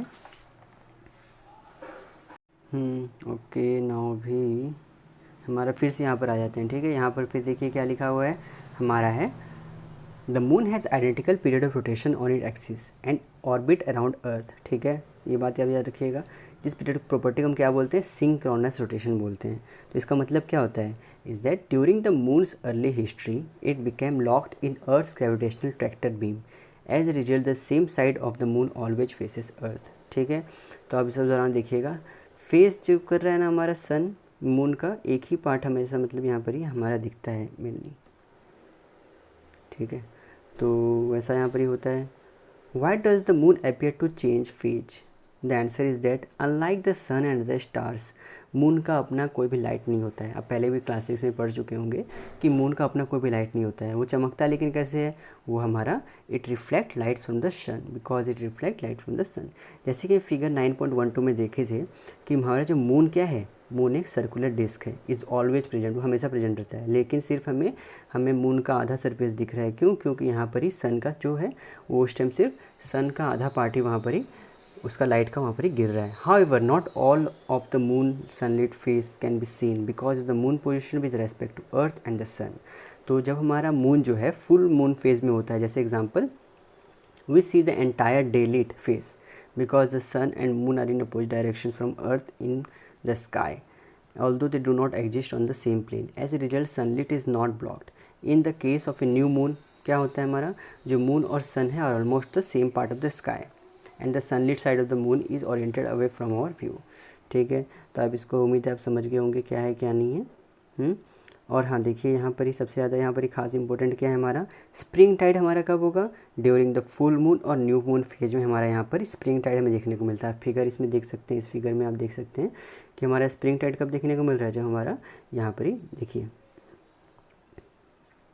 दिख रहा है, जो हमारा ये कौन सा न्यू मून फेज है और हमारा ये फुल मून फेज है। तो इस दौरान हमें क्या देखने को मिलेगा, हमें यहाँ पर ही स्प्रिंग टाइड देखने को मिलता है। और न्यूप टाइड का बात किया जाए अगर, तो न्यूप टाइड हमें कब देखने को मिलेगा, जब हमारा यहाँ पर ही एक मिनट सॉरी मैं यहाँ पर डायरेक्ट बता दे रहा था आपको, यहाँ गलत बताया हूँ, इसको ध्यान में दीजिएगा। यहाँ पर देखिए पहले स्प्रिंग टाइड कब हो रहा है, जब हमारा मून हो गया और फिर हमारा यहाँ पर सन देखिए, तीनों एक साइड में है ना, और यहाँ पर फिर spring tide. When the moon is in the new और फुल मून पोजीशन, जो टाइडल बल्जेस जो क्रिएट होता है सन और मून के द्वारा अलाइंड, यहाँ पर दोनों का यहाँ पर ग्रेविटेशन फोर्स ऑब्वियसली काम करेगा। इस दौरान हमारा क्या हो रहा है, देखिए ध्यान दीजिए, ध्यान से सुनिए। ये हमारा सन है, ठीक है, ये हमारा न्यू मून का अगर सपोज फेज है, न्यू मून में तो हमारा मून यहाँ रहेगा, फिर हमारा अर्थ यहाँ पर है। तो इस दौरान हमारा न्यू मून का तो अलग यहाँ पर ही पड़ रहा है, ठीक है, अट्रैक्शन, फिर हमारा सन का भी पड़ रहा है। तो मून की वजह से हमारा ये पड़ रहा है, फिर सन का यहाँ पर ही पड़ रहा है, तो इसकी वजह से हमारा क्या होगा, ऑब्वियसली ज़्यादा अमाउंट का यहाँ पर ही हमारा स्प्रिंग टाइड डेवलप होगा, टाइड जो टाइडल बल्जेस होगा ज़्यादा बड़ा बड़ा होगा। ठीक है, तो इस दौरान देखिए हमारा कितना बड़ा हो रहा है, इतना बड़ा यहाँ पर ही हो रहा है। लेकिन वही अगर हम बात करें फर्स्ट क्वार्टर मून या फिर अगर हमारा थर्ड क्वार्टर मून फेज में हुआ, मतलब मून जो है पूरा यहाँ पर परपेंडिकुलर इस टाइप से हुआ हमारा, ठीक है, तो इस दौरान हमारा यहाँ पर सोलर टाइडल बल्जेस की वजह से हमें देखिए कितना देखने को मिल रहा है, सिर्फ इतना देखने को मिल रहा है। लेकिन वही जहाँ मून है वहाँ हमारे फिर इतना देखने को मिल रहा है। तो इस दौरान हमारा when the moon is in the first और third quarter position the tidal bulges produced by the moon are right angle to the bulges created by the sun. Tidal ranges are smaller and neap tides are experienced. ठीक है, okay, उम्मीद है आप सब clear होंगे इस topic से। Now हम पढ़ते हैं कॉम्प्लिकेटिंग फैक्टर्स।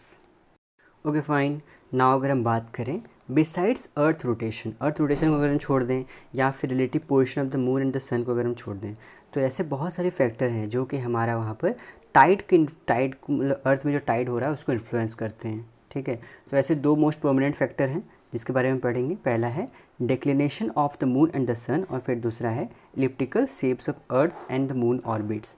तो ये दोनों फैक्टर को हम कंसिडर में लेते हैं, क्या होता है देखते हैं पहले।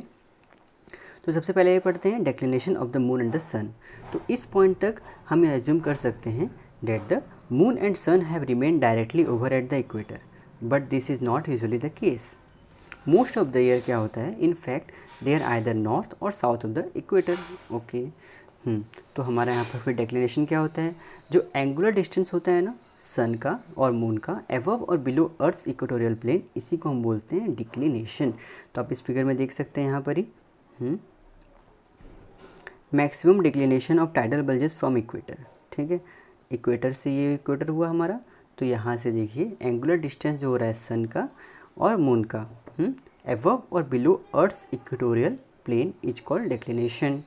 तो द सेंटर जो हो रहा है टाइडल बल्जेस का, the centre of the tidal bulges में lie at any altitude from the equator to a maximum 28.5 degree on other side of the equator depending on the season of the year and the moon's position. ठीक है, तो maximum हमारा कितना incline कर रहा है normally 28.5 degree to moon के respect में। The centre of the tidal bulges, ध्यान दीजिए the centre of the tidal bulges, centre tidal bulges ये वाला हो रहा है हमारा, तो सेंटर कौन सा है, ये पार्ट है किसी भी लैटिट्यूड पे हो फ्रॉम द इक्वेटर, उसका मैक्सिमम कितना यहाँ पर ये डिग्री बनेगा 28.5 डिग्री बनेगा अर्थ से इक्वेटर के साथ अगर हम मैच करें यहाँ पर। ठीक है, तो यहाँ पर कितना का डिग्री बन रहा है 28.5 degree on either side of the equator, इधर साइड भी होगा तो यहाँ पर भी होगा कितना 28.5 डिग्री ही हमारा बन रहा है।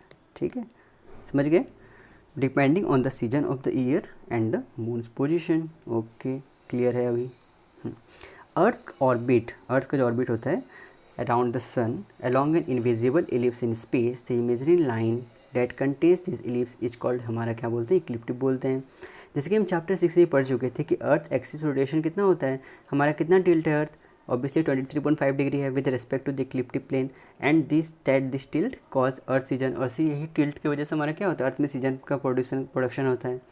तो इसका मतलब क्या हो गया, मैक्सिमम डिक्लिनेशन जो हो रहा है सन के रेस्पेक्ट में अर्थ के इक्वेटर से हमारा वो कितना हो रहा है 23.5 डिग्री। देखिए यहाँ पर आपका क्वेश्चन बहुत अच्छा बन सकता है, बहुत ही बढ़िया क्वेश्चन यहाँ पर बन सकता है कि हमारा विथ रेस्पेक्ट टू तो विथ रेस्पेक्ट टू हमारा अर्थ equator and moon.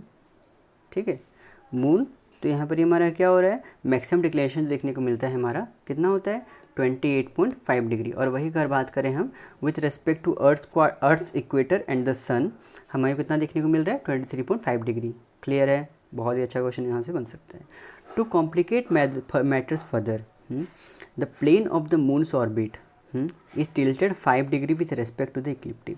Thus, the maximum declination of the moon's orbit related to Earth's equator is 28.5 degree, 5 degree plus 23.5 degree. यहाँ पर कर दिया 23, मतलब एक्स्ट्रा 5 डिग्री यहाँ पर टिल्ट करता है। ठीक है, तो इसीलिए हमारा सन और अर्थ के इक्वेटर कितना हो रहा था 23.5 डिग्री, तो 23.5 डिग्री प्लस 5 डिग्री आप कर दीजिए कितना हो रहा है 28.5 डिग्री ही होता है। तो डिक्लिनेशन जो चेंजेस हो रहे हैं 28.5 degree south to 28.5 degree north and back to 28.5 degrees south of the equator during the multiple lunar cycles within 1 year। तो उसके वजह से tidal bulges are rarely aligned within the equator. Instead, they occur mostly north and south of the equator. The moon affects Earth tide more than the sun. So tidal bulges follow the moon, ranging from a maximum 28.5 degree north to a maximum 28.5 degree south of the equator. Okay, clear है, बहुत अच्छे से clear है भाई साहब, और कुछ सरकारी च नहीं है. नाउ हमारा पेरीहेलियन, भाई ये तो एग्ज़ाम में आता ही है. पेरीजी, एपोजी, ये सब क्या क्या होते हैं ना, ये सब टर्म जो है भाई साहब याद कीजिएगा, आप अच्छे से याद कीजिएगा, ठीक है, इससे क्वेश्चन बनते हैं. नाउ हमारा इफ़ेक्ट्स ऑफ इलिप्टिकल ऑर्बिट्स हम तो पढ़ चुके. Declination of the moon and the sun, उसके वजह से क्या क्या हो रहा है, कितना कितना डिक्लाइन कर रहे हैं. नाउ भी हम पढ़ते हैं इफ़ेक्ट्स ऑफ इलिप्टिकल ऑर्बिट. अर्थ जो हमारा ऑर्बिट कैसे कर रहा है सन को, हमारा इलिप्टिकल ऑर्बिट बाद में कर रहा है. ओके, सच दैट अर्थ जो है हमारा, अर्थ इस सन से कितने डिस्टेंस पे है, 148.5 million kilometre from the sun during the northern hemisphere winter. और फिर हमारा अगर बात किया जाए तो हमारा समर के दौरान कितना हो जाता है, हमारा 152.2 मिलियन किलोमीटर. जैसे कि हम इसमें देख सकते हैं, इस फिगर में देखेंगे एपोजी, वहाँ पर वही कॉन्सेप्ट आएगा. तो ये जो डिस्टेंस हो रहा है ना between the earth and the sun vary by 2.5% of the course of year. तो ये जो 2.5% है, ये टर्म भी बहुत ज़्यादा इंपॉर्टेंट है. ये कितना वेरी करता है, ये दोनों का मतलब अगर बात किया जाए तो नॉर्दर्न हेमिस्फीयर विंटर में अर्थ और सन का जो डिस्टेंस हो रहा है हमारा, वो कितना हो रहा है, 148.5 मिलियन किलोमीटर यहाँ पर ही होता है. अगर वही बात किया जाए हमारा समर के दौरान, वो कितना हो जाता है, 152.2 मिलियन किलोमीटर हो जाता है. तो हमारा यहाँ पर डिफरेंस कितना निकला, हमें डिफरेंस निकलता है, ठीक है, इसको सॉरी उल्टा कर दे रहा हूँ,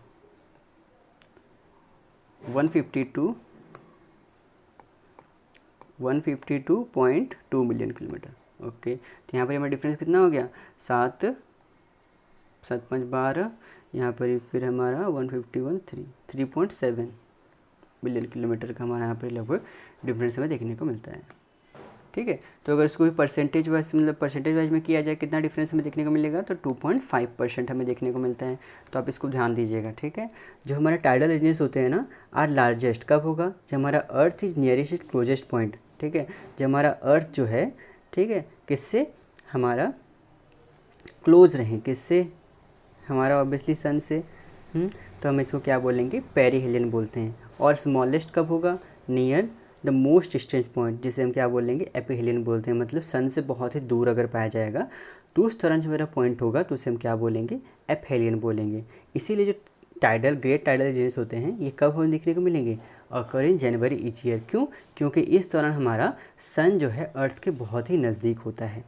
ठीक है, नाउ हमारा जो मून ऑर्बिट कर रहा है अर्थ में, in elliptical orbit, the earth moon distance vary by 8%. ठीक है, अर्थ और मून का जो डिस्टेंस है वो किस तरीके से वेरी कर रहा है, हमारा वो 8% तक वेरी करता है.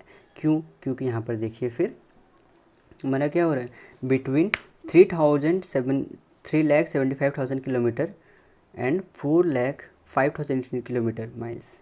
ठीक है, तो मतलब बोलने का मतलब है, देखिएगा यहाँ पर जो मून के रेस्पेक्ट अगर हम बात करें ना, मून के रेस्पेक्ट में, तो यहाँ पर हमारा कितना हो जाता है, जब हमारा पेरिजी पोजीशन पे होता है तो अर्थ और मून का डिस्टेंस होता है वो हमारा 3,75,000 किलोमीटर होता है.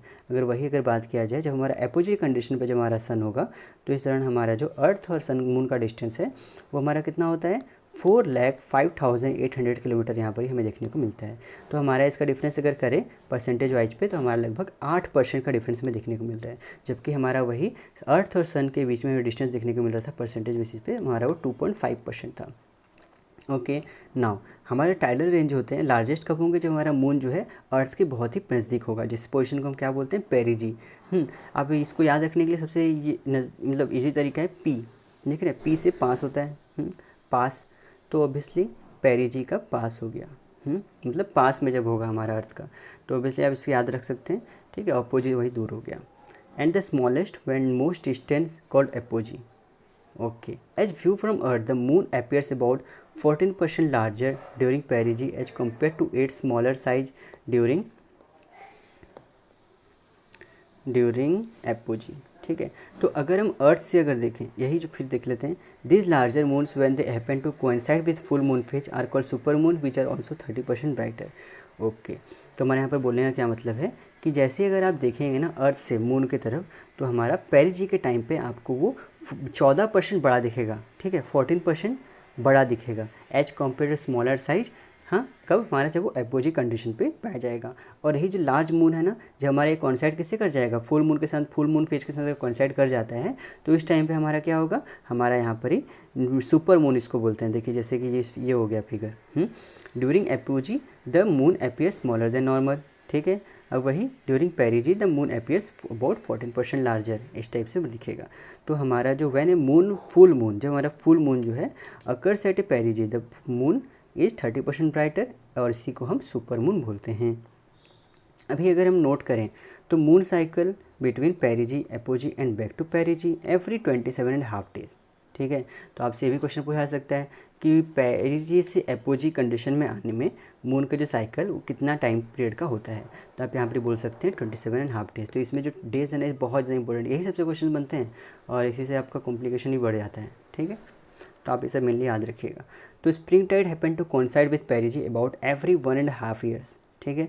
स्प्रिंग टाइड जो होता है हमारे पेरिजी के साथ जो कोइंसाइड करता है, कितने, हर साल एवरी 1.5 ईयर में हमारे यहाँ पर ही ये करते हैं, कोइंसाइड एक दूसरे के साथ करते हैं। ध्यान दीजिए क्या बोल रहा हूँ, जब हमारा spring tide happen to coincide with perigee, तो पेरिजी क्या हो गया यहाँ पर ही, पेरीहेलियन नहीं बोल रहा हूँ, पेरिजी बोल रहा हूँ, मतलब यहाँ पर ही मून, अर्थ और मून का जो डिस्टेंस है वो बहुत ज़्यादा पास होगा एक दूसरे से, सबसे ज़्यादा पास होगा जो, और फिर हमारा स्प्रिंग टाइड उस दौरान होगा।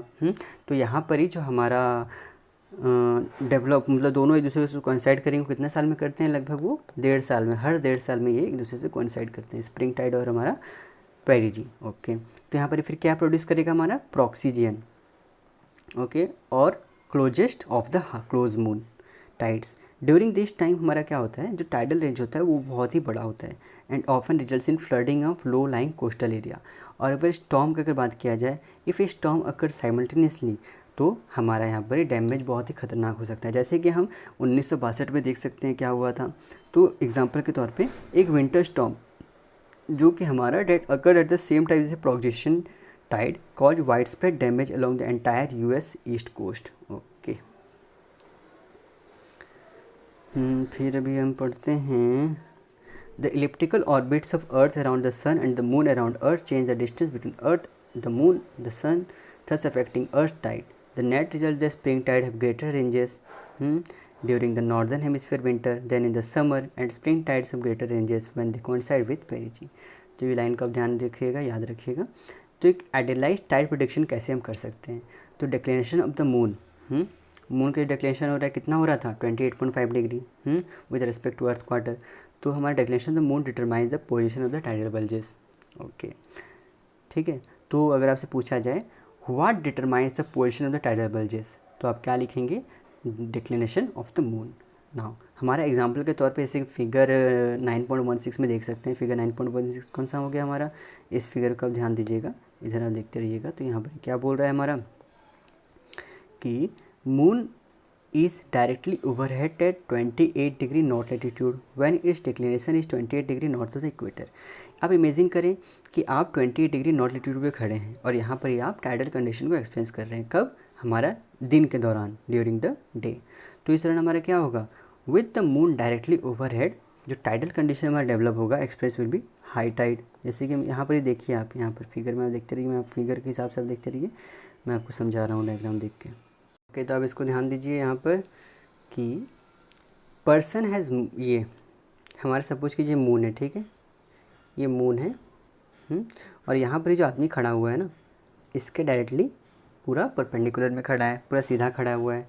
तो जब हमारा मून जो है ये आदमी का डायरेक्टली ओवरहेड पाया जा रहा है, तो इस दौरान हमें जो टाइडल कंडीशन देखने को मिल रहा है, देखिए टाइडल बल्जेस जो यहाँ पर डेवलप हुआ है वहाँ पर ही बहुत ज़्यादा हाई है, तो यहाँ पर ही हमें हाई टाइड देखने को मिलेगा। ऑब्वियसली समझ गए आप, इससे मतलब उसके अपोजिट डायरेक्शन में भी हमें यहाँ पर हाई टाइड देखने को मिलेगा। अभी हमारा आ गया ये आदमी जो है, देखिए अर्थ की, पहले आप ध्यान दीजिए इस बात को कि अर्थ जो है हमारा कैसे मूव कर रहे हैं, वेस्ट टू ईस्ट, इस टाइप से मूव कर रहा है ना, ठीक है, ईस्ट टू वेस्ट, सॉरी, इस टाइप से हमारा मूव कर रहा है, इस टाइप से अर्थ मूव कर रहा है, इस टाइप से मूव कर रहे हैं, ठीक है, इस डायरेक्शन में। आप मत समझिएगा। फिर ये जो डायग्राम है ना, इसमें देखिएगा आदमी जो है यहाँ आया पहले, फिर इसके पीछे आया, फिर यहाँ पर आएगा, ठीक है, फिर इसके आगे आएगा, यहाँ पर आया, फिर आदमी कहाँ आ जाएगा, फिर अपनी जगह पे आ जाएगा, ठीक है, यहाँ पर। तो आप इसे मत सोच लीजिएगा। यहाँ पर कुछ कुछ हमारे भाई साहब यहाँ पर सोच भी सकते हैं कि पहले तो आदमी यहाँ पर था, देखिए पहले तो आदमी यहाँ पर था, फिर यहाँ आया, फिर यहाँ आ गया, चलो ठीक है, अब तो आदमी को यहाँ आना चाहिए ना। लेकिन ऐसा थोड़ी होगा क्योंकि अर्थ हमारा तो ऐसे रोटेट कर रहा है ना, तो इसीलिए हमारा आदमी जो है वो इस टाइप से घूम रहा है, ठीक है, इसी यहाँ पर एरिया में यहाँ पर ही घूम रहा है। अब क्लियर होगा आई थिंक। तो अभी हम यहाँ से वो ध्यान दीजिए इसको कि हमारा यहाँ पर क्या बोल रहा है कि हमारा मून के रेस्पेक्ट में टू मून हमारा 28 डिग्री नॉर्थ लैटिट्यूड में यहाँ पर ये क्या हो रहा है, अर्थ के इक्वेटर से डिक्लेनेशन तो मून कितना हमें देखने को मिल रहा था 28.5 डिग्री, वही 28 डिग्री आपसे देखने को मिल रहा है यहाँ पर, जान लीजिए वहीं पर, ठीक है। तो इस दौरान हमारा यहाँ देखने को मिला। ओके, फिर 6 आवर लेटर, फिर 6 घंटे बाद जब हमारा आदमी यहाँ होगा, मून अभी भी यहाँ पर है, मून कहीं चेंज नहीं हो रहा है भाई साहब, ठीक है। लेकिन यहाँ पर जो है, तो यहाँ पर जो आदमी अगर यहाँ पर अगर खड़ा है तो इस दौरान हमें कैसा टाइड यहाँ पर देखने को मिलेगा, ऑब्वियसली यहाँ पर ही हमें लोअर टाइड देखने को मिलेगा। फिर जब हमारा आदमी यहाँ पर आ जाएगा, ऐसे घूम के यहाँ से वो पीछे से ऐसे घूम के यहाँ पर आ गया है, ठीक है। तो इस दौरान हमारा क्या हो रहा है, हमें यहाँ पर ही हाइट तो देखने को मिलेगा, लेकिन जितना फर्स्ट में यहाँ पर देखने को मिला था, यहाँ पर जो हमारा हाइट देखने को मिला था उसके कंपेरिजन में यहाँ पर हमें बहुत ही कम देखने को मिलेगा, ठीक है ना। फिर अगर हम बात करें, फिर यहाँ पर जब आदमी आएगा तो यहाँ पर ही क्या होगा, ऑब्वियसली यहाँ पर ही, और फिर लोअर टाइड यहाँ पर देखने को मिलेगा, जो कि हमारा 6 लूनर आवर्स लेटर यहाँ पर फिर देखने को मिलेगा। फिर अगर 6 घंटा बाद देखा जाए तो 24 आवर लेटर फिर जो आदमी अपना पोजीशन पे फिर से आ जाएगा, तो यहाँ पर ही क्या हमें देखने को मिलेगा, फिर से हमें यहाँ पर हाई टाइड देखने को मिलेगा। तो आप इस डायग्राम को समझ गए होंगे उम्मीद है मुझे। तो यहाँ पर ही देखिए किस तरीके से हमारा यहाँ पर higher high tide higher low tide को यहाँ पर डिफाइन किया गया बहुत अच्छी तरीके से इस फिगर में। तो हमारा यहाँ पर हायर हाई टाइड कब देखने को मिला, जब हमारा 0 आवर मतलब यहाँ पर जब था। फिर हमारा जब आदमी यहाँ पर आया, जब आदमी यहाँ पर आ रहा था तो यहाँ पर क्या हो गया, लोअर टाइड देखने को मिला। फिर जब आदमी यहाँ पर आया तो एक तो थोड़ा सा हायर टाइड, लेकिन इससे कम, ऑब्वियसली इससे कम ही है, यहाँ पर देखने को मिला। फिर जब आदमी यहाँ पर आया तो इस दौरान हमें लोअर टाइड फिर देखने को मिला। फिर जब आदमी अपने पोजीशन पे आ गया फिर से ऊपर बढ़ गया। तो डायग्राम वही रिप्रेजेंट कर रहा है, समझ में आ गया ना क्या हो रहा है क्या नहीं, उम्मीद है आप समझ गए होंगे। फिर देखिए, फिर यहाँ पर 0 डिग्री लैटिट्यूड इक्वेटर की हम बात करें तो फिर उसी तरीके से यहाँ पर हमारा हो रहा है।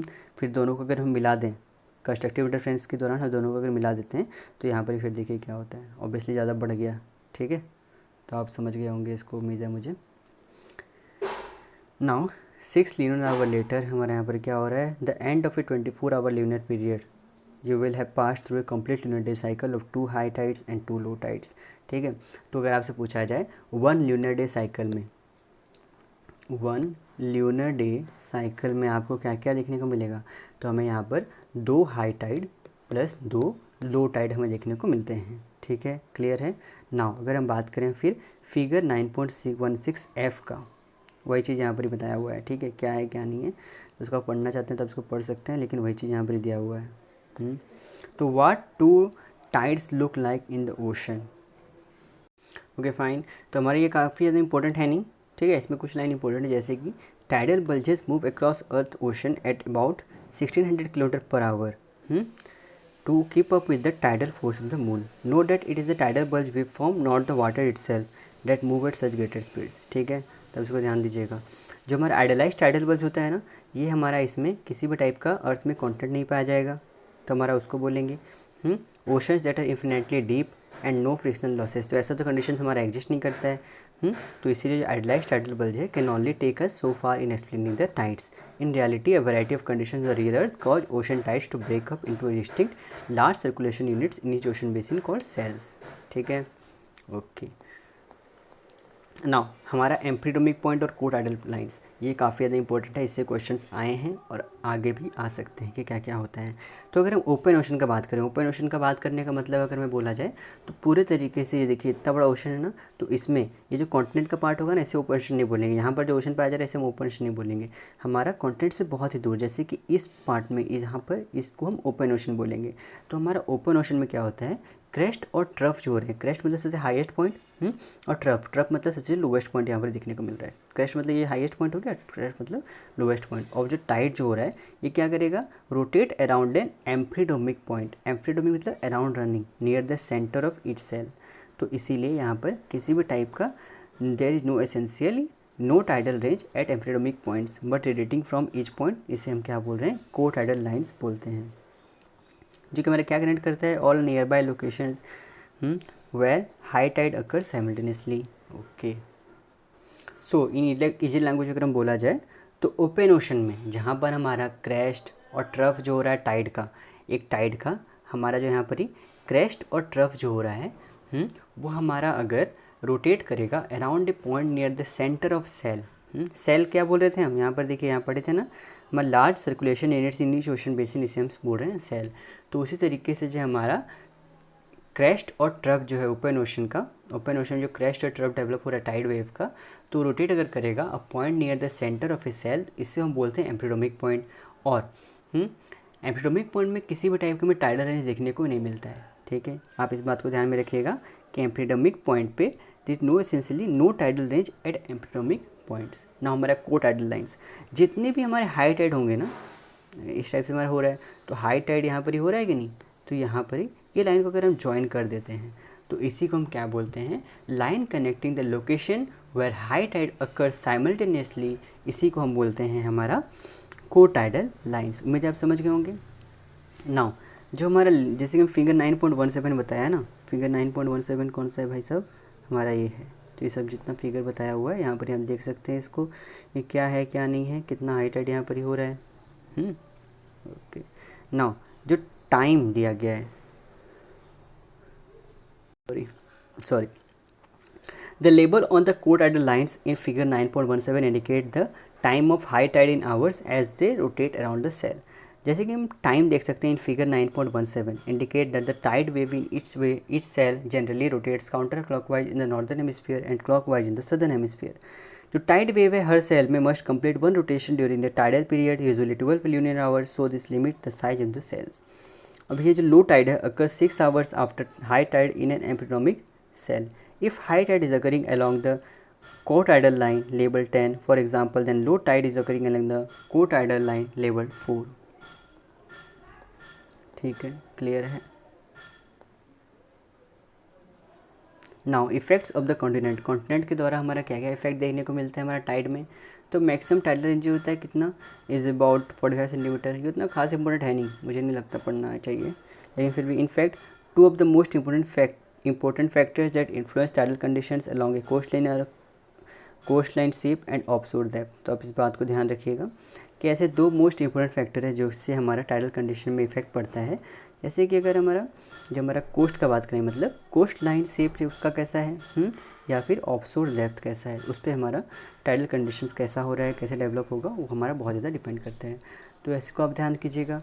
और फिर हमारा यहाँ पर एक है टॉपिक कि मैक्सिमम टाइड हमारा कब होगा, occur when earth is closest to the sun, the moon is closest to the earth perigee, and the earth moon system is aligned at syzygy will with both the sun and moon at zero declination।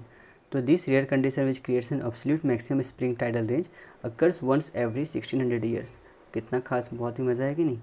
मतलब हमारा सबसे highest Tide जो होगा वो हमें कब देखने को मिलेगा, जब हमारा अर्थ जो है, तीनों कंडीशन यहाँ पर डेवलप होंगे। जब हमारा अर्थ जो है सन के सबसे पास होगा, मतलब पेरिहेलियन कंडीशन भी होगा, पेरिजी कंडीशन भी होगा, और हमारा सीजी की कंडीशन भी होगा। तो उस दौरान हमारा जो, और फिर सन और मून का जो अर्थ इक्वेटर के अलॉन्ग हो रहा है ना, वो जीरो डिक्लिनेशन होगा। तो ऐसा रेयर कंडीशन जो है, मतलब हर 1600 साल में एक ही बार आता है। Fortunately the next occurrence predicted for the year 3300। तो आप तो छोड़ो, आपके बच्चे का 2-3 जन्म भी गुजर जाएगा तब भी आप नहीं देख पाओगे, 2-3 क्या 10-20 जन्म। ठीक है, ओके फाइन। और कुछ यहाँ पर दिया है, लीना कुछ बताया था, आइए इसको भी देख ही लेते हैं क्या लिखा है क्या नहीं। However, there are other times when conditions produce large tide generating forces. During early 1983, for example, large slow moving low pressure cells develop in the North Pacific Ocean and cause strong northwest winds। In late January, the winds produced a near fully developed 3-meter swell that affect the US west coast। Okay fine, okay। In addition, नहीं खास important है, नहीं, ignore. ठीक है, तो ये हो गया हमारा कोटाइडल लाइन, एम्फीडोमिक पॉइंट पढ़ लिए, ये सब पढ़ लिए, क्या क्या हो रहा है। हाँ, ये भी इंपॉर्टेंट है, what types of tidal patterns exist. हमारे यहाँ पर 3 टाइप के टाइडल पैटर्न देखने को आपको मिलेंगे, diurnal tidal pattern, semi diurnal, और फिर हमारा मिक्स टाइडल पैटर्न देखने को मिलेगा। तो आइए इसको पढ़ते हैं। ओके फाइन, तो what types of tidal pattern exist.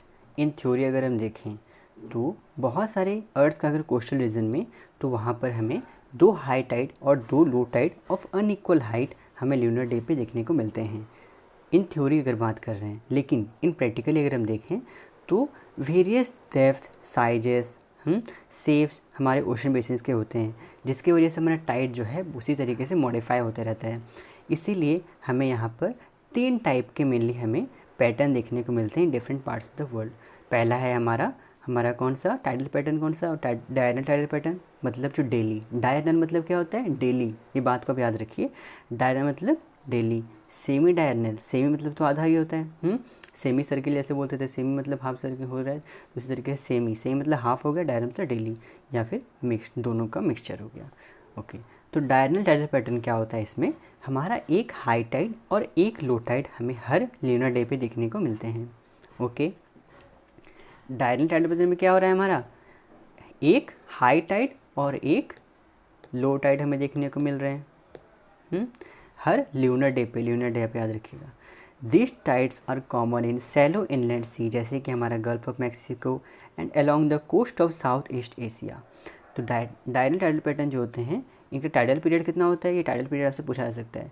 तो हमारा ये होता है 24 आवर्स 50 मिनट्स, क्योंकि यहाँ पर 1 आवर मतलब 1 हाई टाइड और 1 लो टाइड में देखने को मिल रहे हैं। उसी तरीके से हमारे सेमी टाइडल टाइडल पैटर्न में यहाँ पर हमें 2 हाई टाइड, ये टाइड लिखा है ना, स्पेलिंग गलत है, 2 हाई टाइड्स और 2 लो टाइड्स हर ल्यूनर डे पे हमें देखने को मिलते हैं। ठीक है, तो मतलब क्या बोला गया, हमें सेमी डायरनल में 2 हाई टाइड और 2 लो टाइड हमें देखने को मिल रहे हैं। उसी तरीके से हमारा क्या हो रहा था, डायरनल टाइडल पैटर्न में हमें एक हाई टाइड और एक लो टाइड हमें देखने को मिल रहे थे, और उसका टाइडल पीरियड कितना था, हमारा 24 आवर्स 50 मिनट्स था। लेकिन यहाँ पर आप देखिएगा ना, तो यहाँ पर ही जो हाइट है, सक्सेसिव हाई टाइड और सक्सेसिव लो टाइड, ये अप्रोक्सीमेटली द सेम, ये सेम रहते हैं। ओके, और हमारा टाइडल पीरियड यहाँ पर ही हो रहा है, ये 12 आवर 25 मिनट्स का होते हैं। ठीक है, समझ गए। तो बोला जाता है कि टाइडल पीरियड मतलब यहाँ पर क्या बोला जाए, जैसे देखिए एक हाई टाइड हो गया, एक लो टाइड, फिर ये हमारा एक टाइम पे आया, फिर एक टाइम पे ऐसा आएगा 12 घंटा 25 मिनट छोड़ के, फिर हमारा एक हाई टाइड एक लो टाइड में देखने को मिलेगा। तो यहाँ पर ही जो सक्सेसिव हाई टाइड और सक्सेसिव लो टाइड यहाँ पर जो हमें हो रहे हैं ना, तो इनका जो हाइट होता है, अगर ये मेज़र किया जाए यहाँ से इक्वेटर से, तो इनका इतना हाइट है, इधर भी इतना ही रहेगा, तो ये बोला जा रहा है। ठीक है ना। उसी तरीके से मिक्स टाइडल पैटर्न में क्या होता है, मिक्स टाइडल पैटर्न इनका डायरनल और सेमी डायरनल दोनों का पैटर्न का कैरेक्टरिस्टिक यहाँ पर मिक्सचर अगर कर दें तो ये होता है। तो इनका हर डिफरेंट हाइट्स होगा, इसीलिए हम डायरनल इनइक्वालिटी भी इसको बोलते हैं। तो मिक्स टाइड जो होता है कॉमनली है tidal period of 12 hour 25 minutes, तो इसका भी याद रखिएगा। इसका कितना हो रहा है, इसी के जितना ही है, 12 आवर 25 मिनट इसका होता है। बट दे में also exhibit during diurnal periods. तो मिक्स टाइडल पैटर्न जो होते हैं हमें मोस्टली कहाँ पर हमें देखने को मिलेंगे, along the Pacific coast of North America. Okay, तो फिगर 9.19 में जैसे हम देख सकते हैं, यहाँ पर क्या बोला है, monthly tidal curves for various coastal locations, even though a tied at any particular location follow a single tidal pattern, it still may pass through stages of one or both of the other tidal patterns. Typically, however, the tidal pattern for a location remains the same throughout the year. Also, the tidal curves in figure 9.19 clearly show the weekly switching of spring tide new tidal cycle. Okay, तो यहाँ पर इस तरीके से आप देख सकते हैं, यहाँ पर आप देख लीजिए कि सेमी डायरनल टाइडल पैटर्न में क्या हो रहा है हमारा, एक लो टाइड एक हाई टाइड, फिर एक लो टाइड एक हाई टाइड। मतलब हमें सेमी डायरनल में क्या मिल रहा था, 2 हाई टाइड और 2 लो टाइड, ये क्लियर हो गया। नाउ हमारा मिक्स टाइडल पैटर्न में क्या हो रहा था, दोनों ही मिक्सर हो रहे थे, लेकिन यहाँ पर भी हमारा सेम ही दिख रहा था। यहाँ पर क्या हो रहा था, यहाँ पर भी हमें एक हाई टाइड एक लो टाइड, एक हाई टाइड एक लो टाइड, लेकिन इनका जो हाई टाइड और लो टाइड का जो डिफरेंस हो रहा था ना, वो ऑब्वियसली कम बेसी हो रहा था। जैसे अगर इस बात से किया जाए तो यहाँ पर जितना हाई टाइड इतना ऊपर जा रहा है, उसी तरीके से यहाँ पर लो टाइड का जो हाइट है, ये दोनों बराबर नहीं हो रहे थे, ये हमारा अलग अलग हो रहे थे। लेकिन वही अगर सेमी टाइडल में देखा जाए तो हमारा जितना हाई टाइड का डिस्टेंस था उतना ही हमारा लो टाइड का भी था। मतलब अगर इक्वेटर से अगर देखा जाए तो यहाँ पर हमारा जितना हाई टाइड होगा उतना ही लो टाइड यहाँ पर ही हमें देखने को मिल रहा था। ठीक है, समझ गए आप, इक्वेटर बोल रहा हूँ, मतलब बीच लाइन से देखा जाए तो।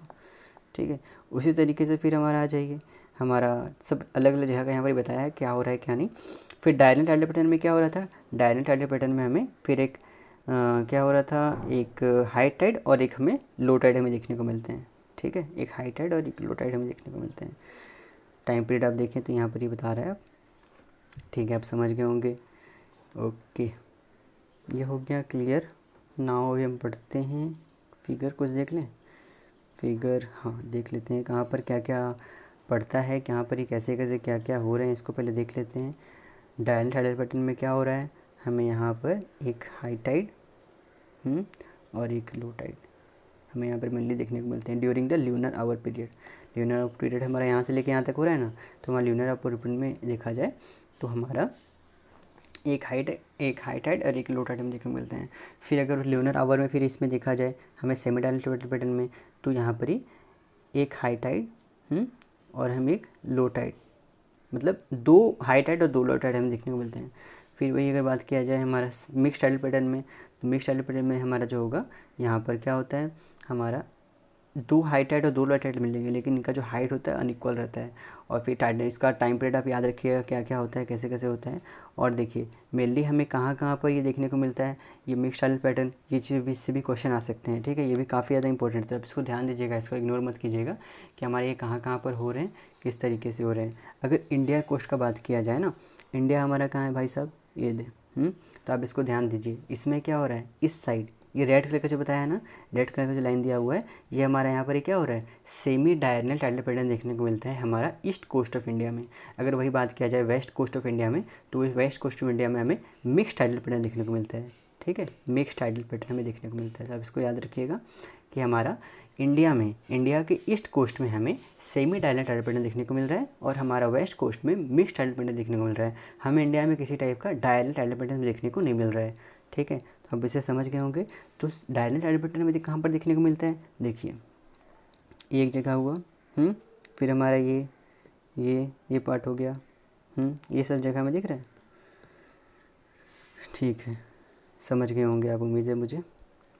देखिए ऐसा कहाँ पर, यहाँ पर ही एक तो अच्छे से लग रहा है मुझे कि अच्छे तरीके से यहाँ पर बताया है। ये क्या है हमारा, ये ऑब्वियसली हमारा क्या है, ऑस्ट्रेलिया है। तो ऑस्ट्रेलिया का जो पार्ट है ना, तो ऑस्ट्रेलिया का पार्ट में यहाँ पर हमें तीनों टाइप का हमें देखने को मिल रहा है। हमें सेमी डायरनल भी मिल रहा है, हमें मिक्स्ड भी मिल रहा है, और हमें डायरनल टाइडल पैटर्न भी देखने को मिल रहा है। ऐसे ही बहुत जगह होते हैं, लेकिन ये एक तो अच्छा एग्जाम्पल है। ओके, उम्मीद आप समझ गए होंगे सब। नाउ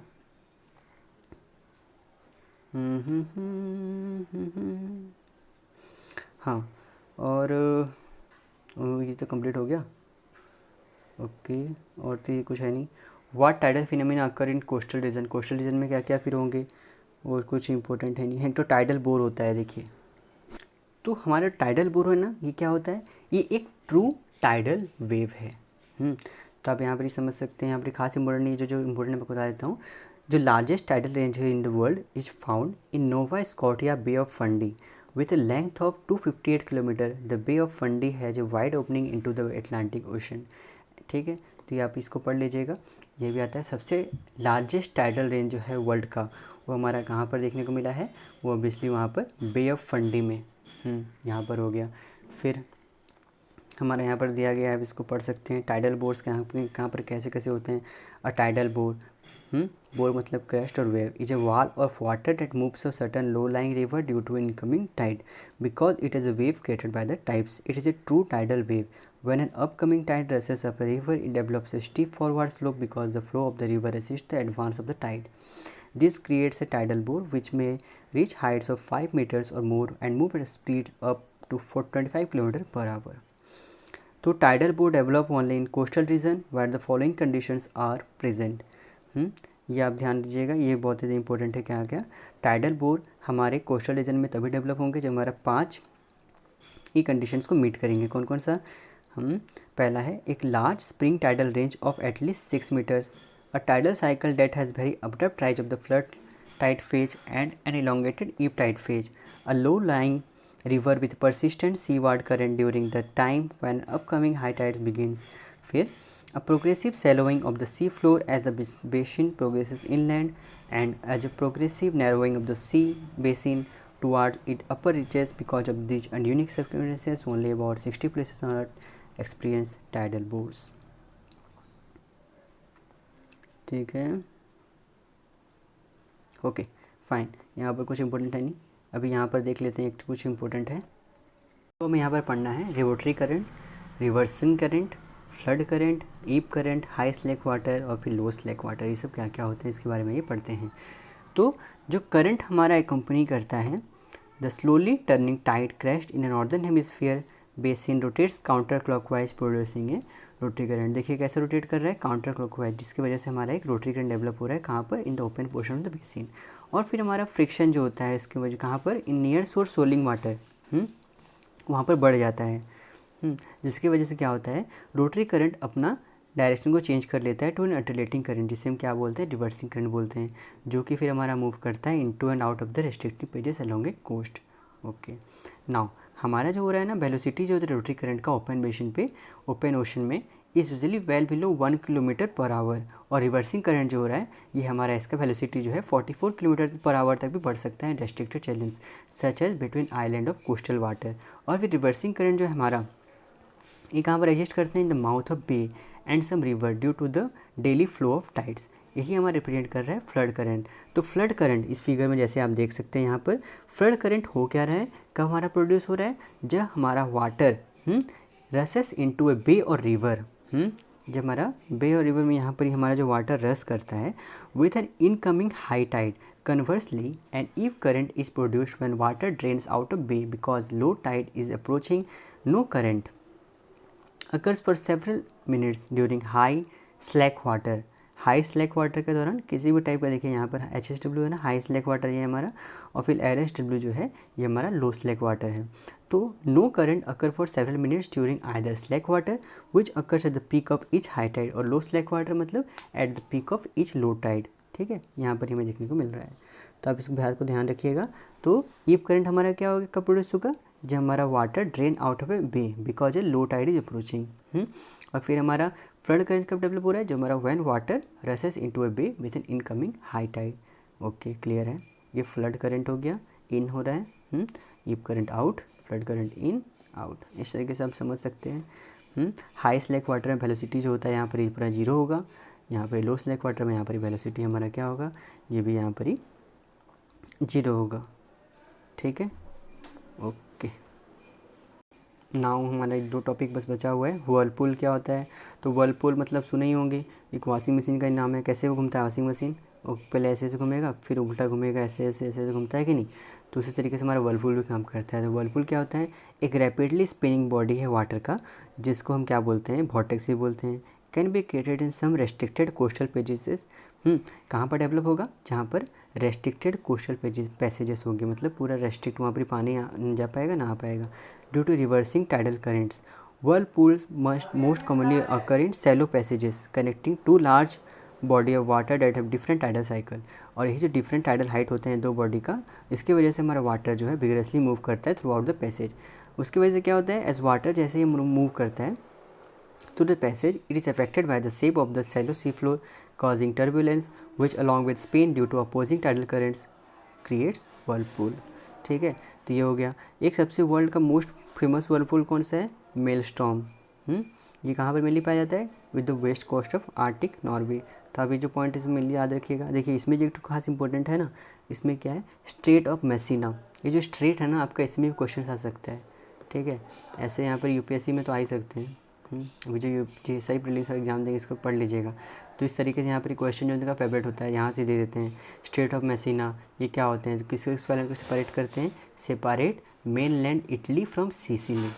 ठीक है, यहाँ पर ही पढ़ लीजिएगा। ओके, नाउ हमारा ग्रूनियन, ये एक होते हैं ना, ग्रूनियन एक टाइप का यहाँ पर ये मछली टाइप का होते हैं।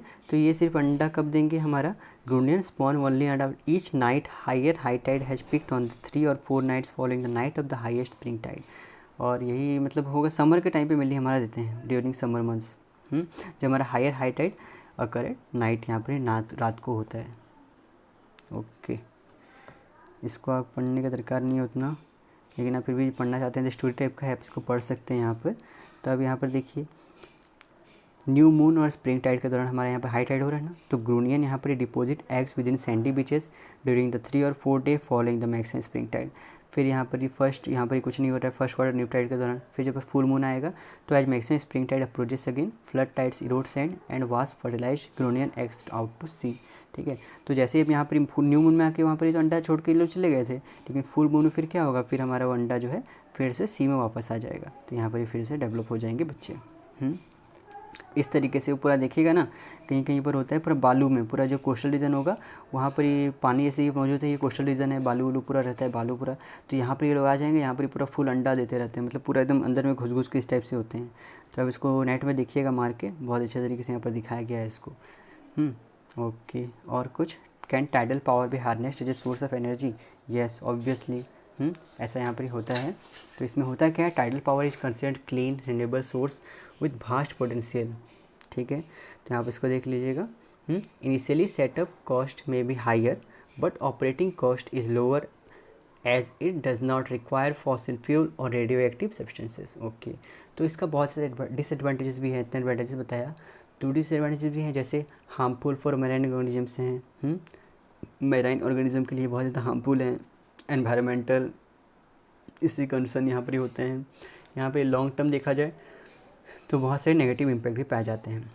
तो जनरल रूल है टाइडल पावर का, क्या जनरल रूल है हमारा, कि हमारा कहाँ पर लिखा हुआ है, यहाँ पर है, a general rule for tidal power is that usable tidal energy increases as the area of basin increases and as the tidal range increases. Okay, तो आप इसको याद रखिएगा। ओके, नाउ हमारे जो बे ऑफ फंडी है ना, ये हमारे सबसे यहाँ पर क्या है, यहाँ पर ही has the largest tidal range in the world and its tidal flow volume is over 100 times greater than that at the La Rance plant. ठीक है, फिर सेवन रिवर जो हमारा कहाँ पर है, seven river is the second largest tidal range in the world and is a prime target for producing tidal power. ठीक है, ओके, कहाँ पर, मेनली यूके में प्रेजेंट है। तो ऐसे क्वेश्चन यहाँ पर ही बन सकते हैं। क्या है, सब कुछ मैं इंपॉर्टेंट जो चीज़ था बता दिया, और इसमें से कुछ खास इंपॉर्टेंट है नहीं। बाकी कुछ भी आपको डाउट हो तो आप मेरे को कमेंट सेक्शन में बता दीजिएगा, मैं कोशिश करूँगा आपका आंसर को जल्द से जल्द रिप्लाई देने का। Okay, so thank you very much.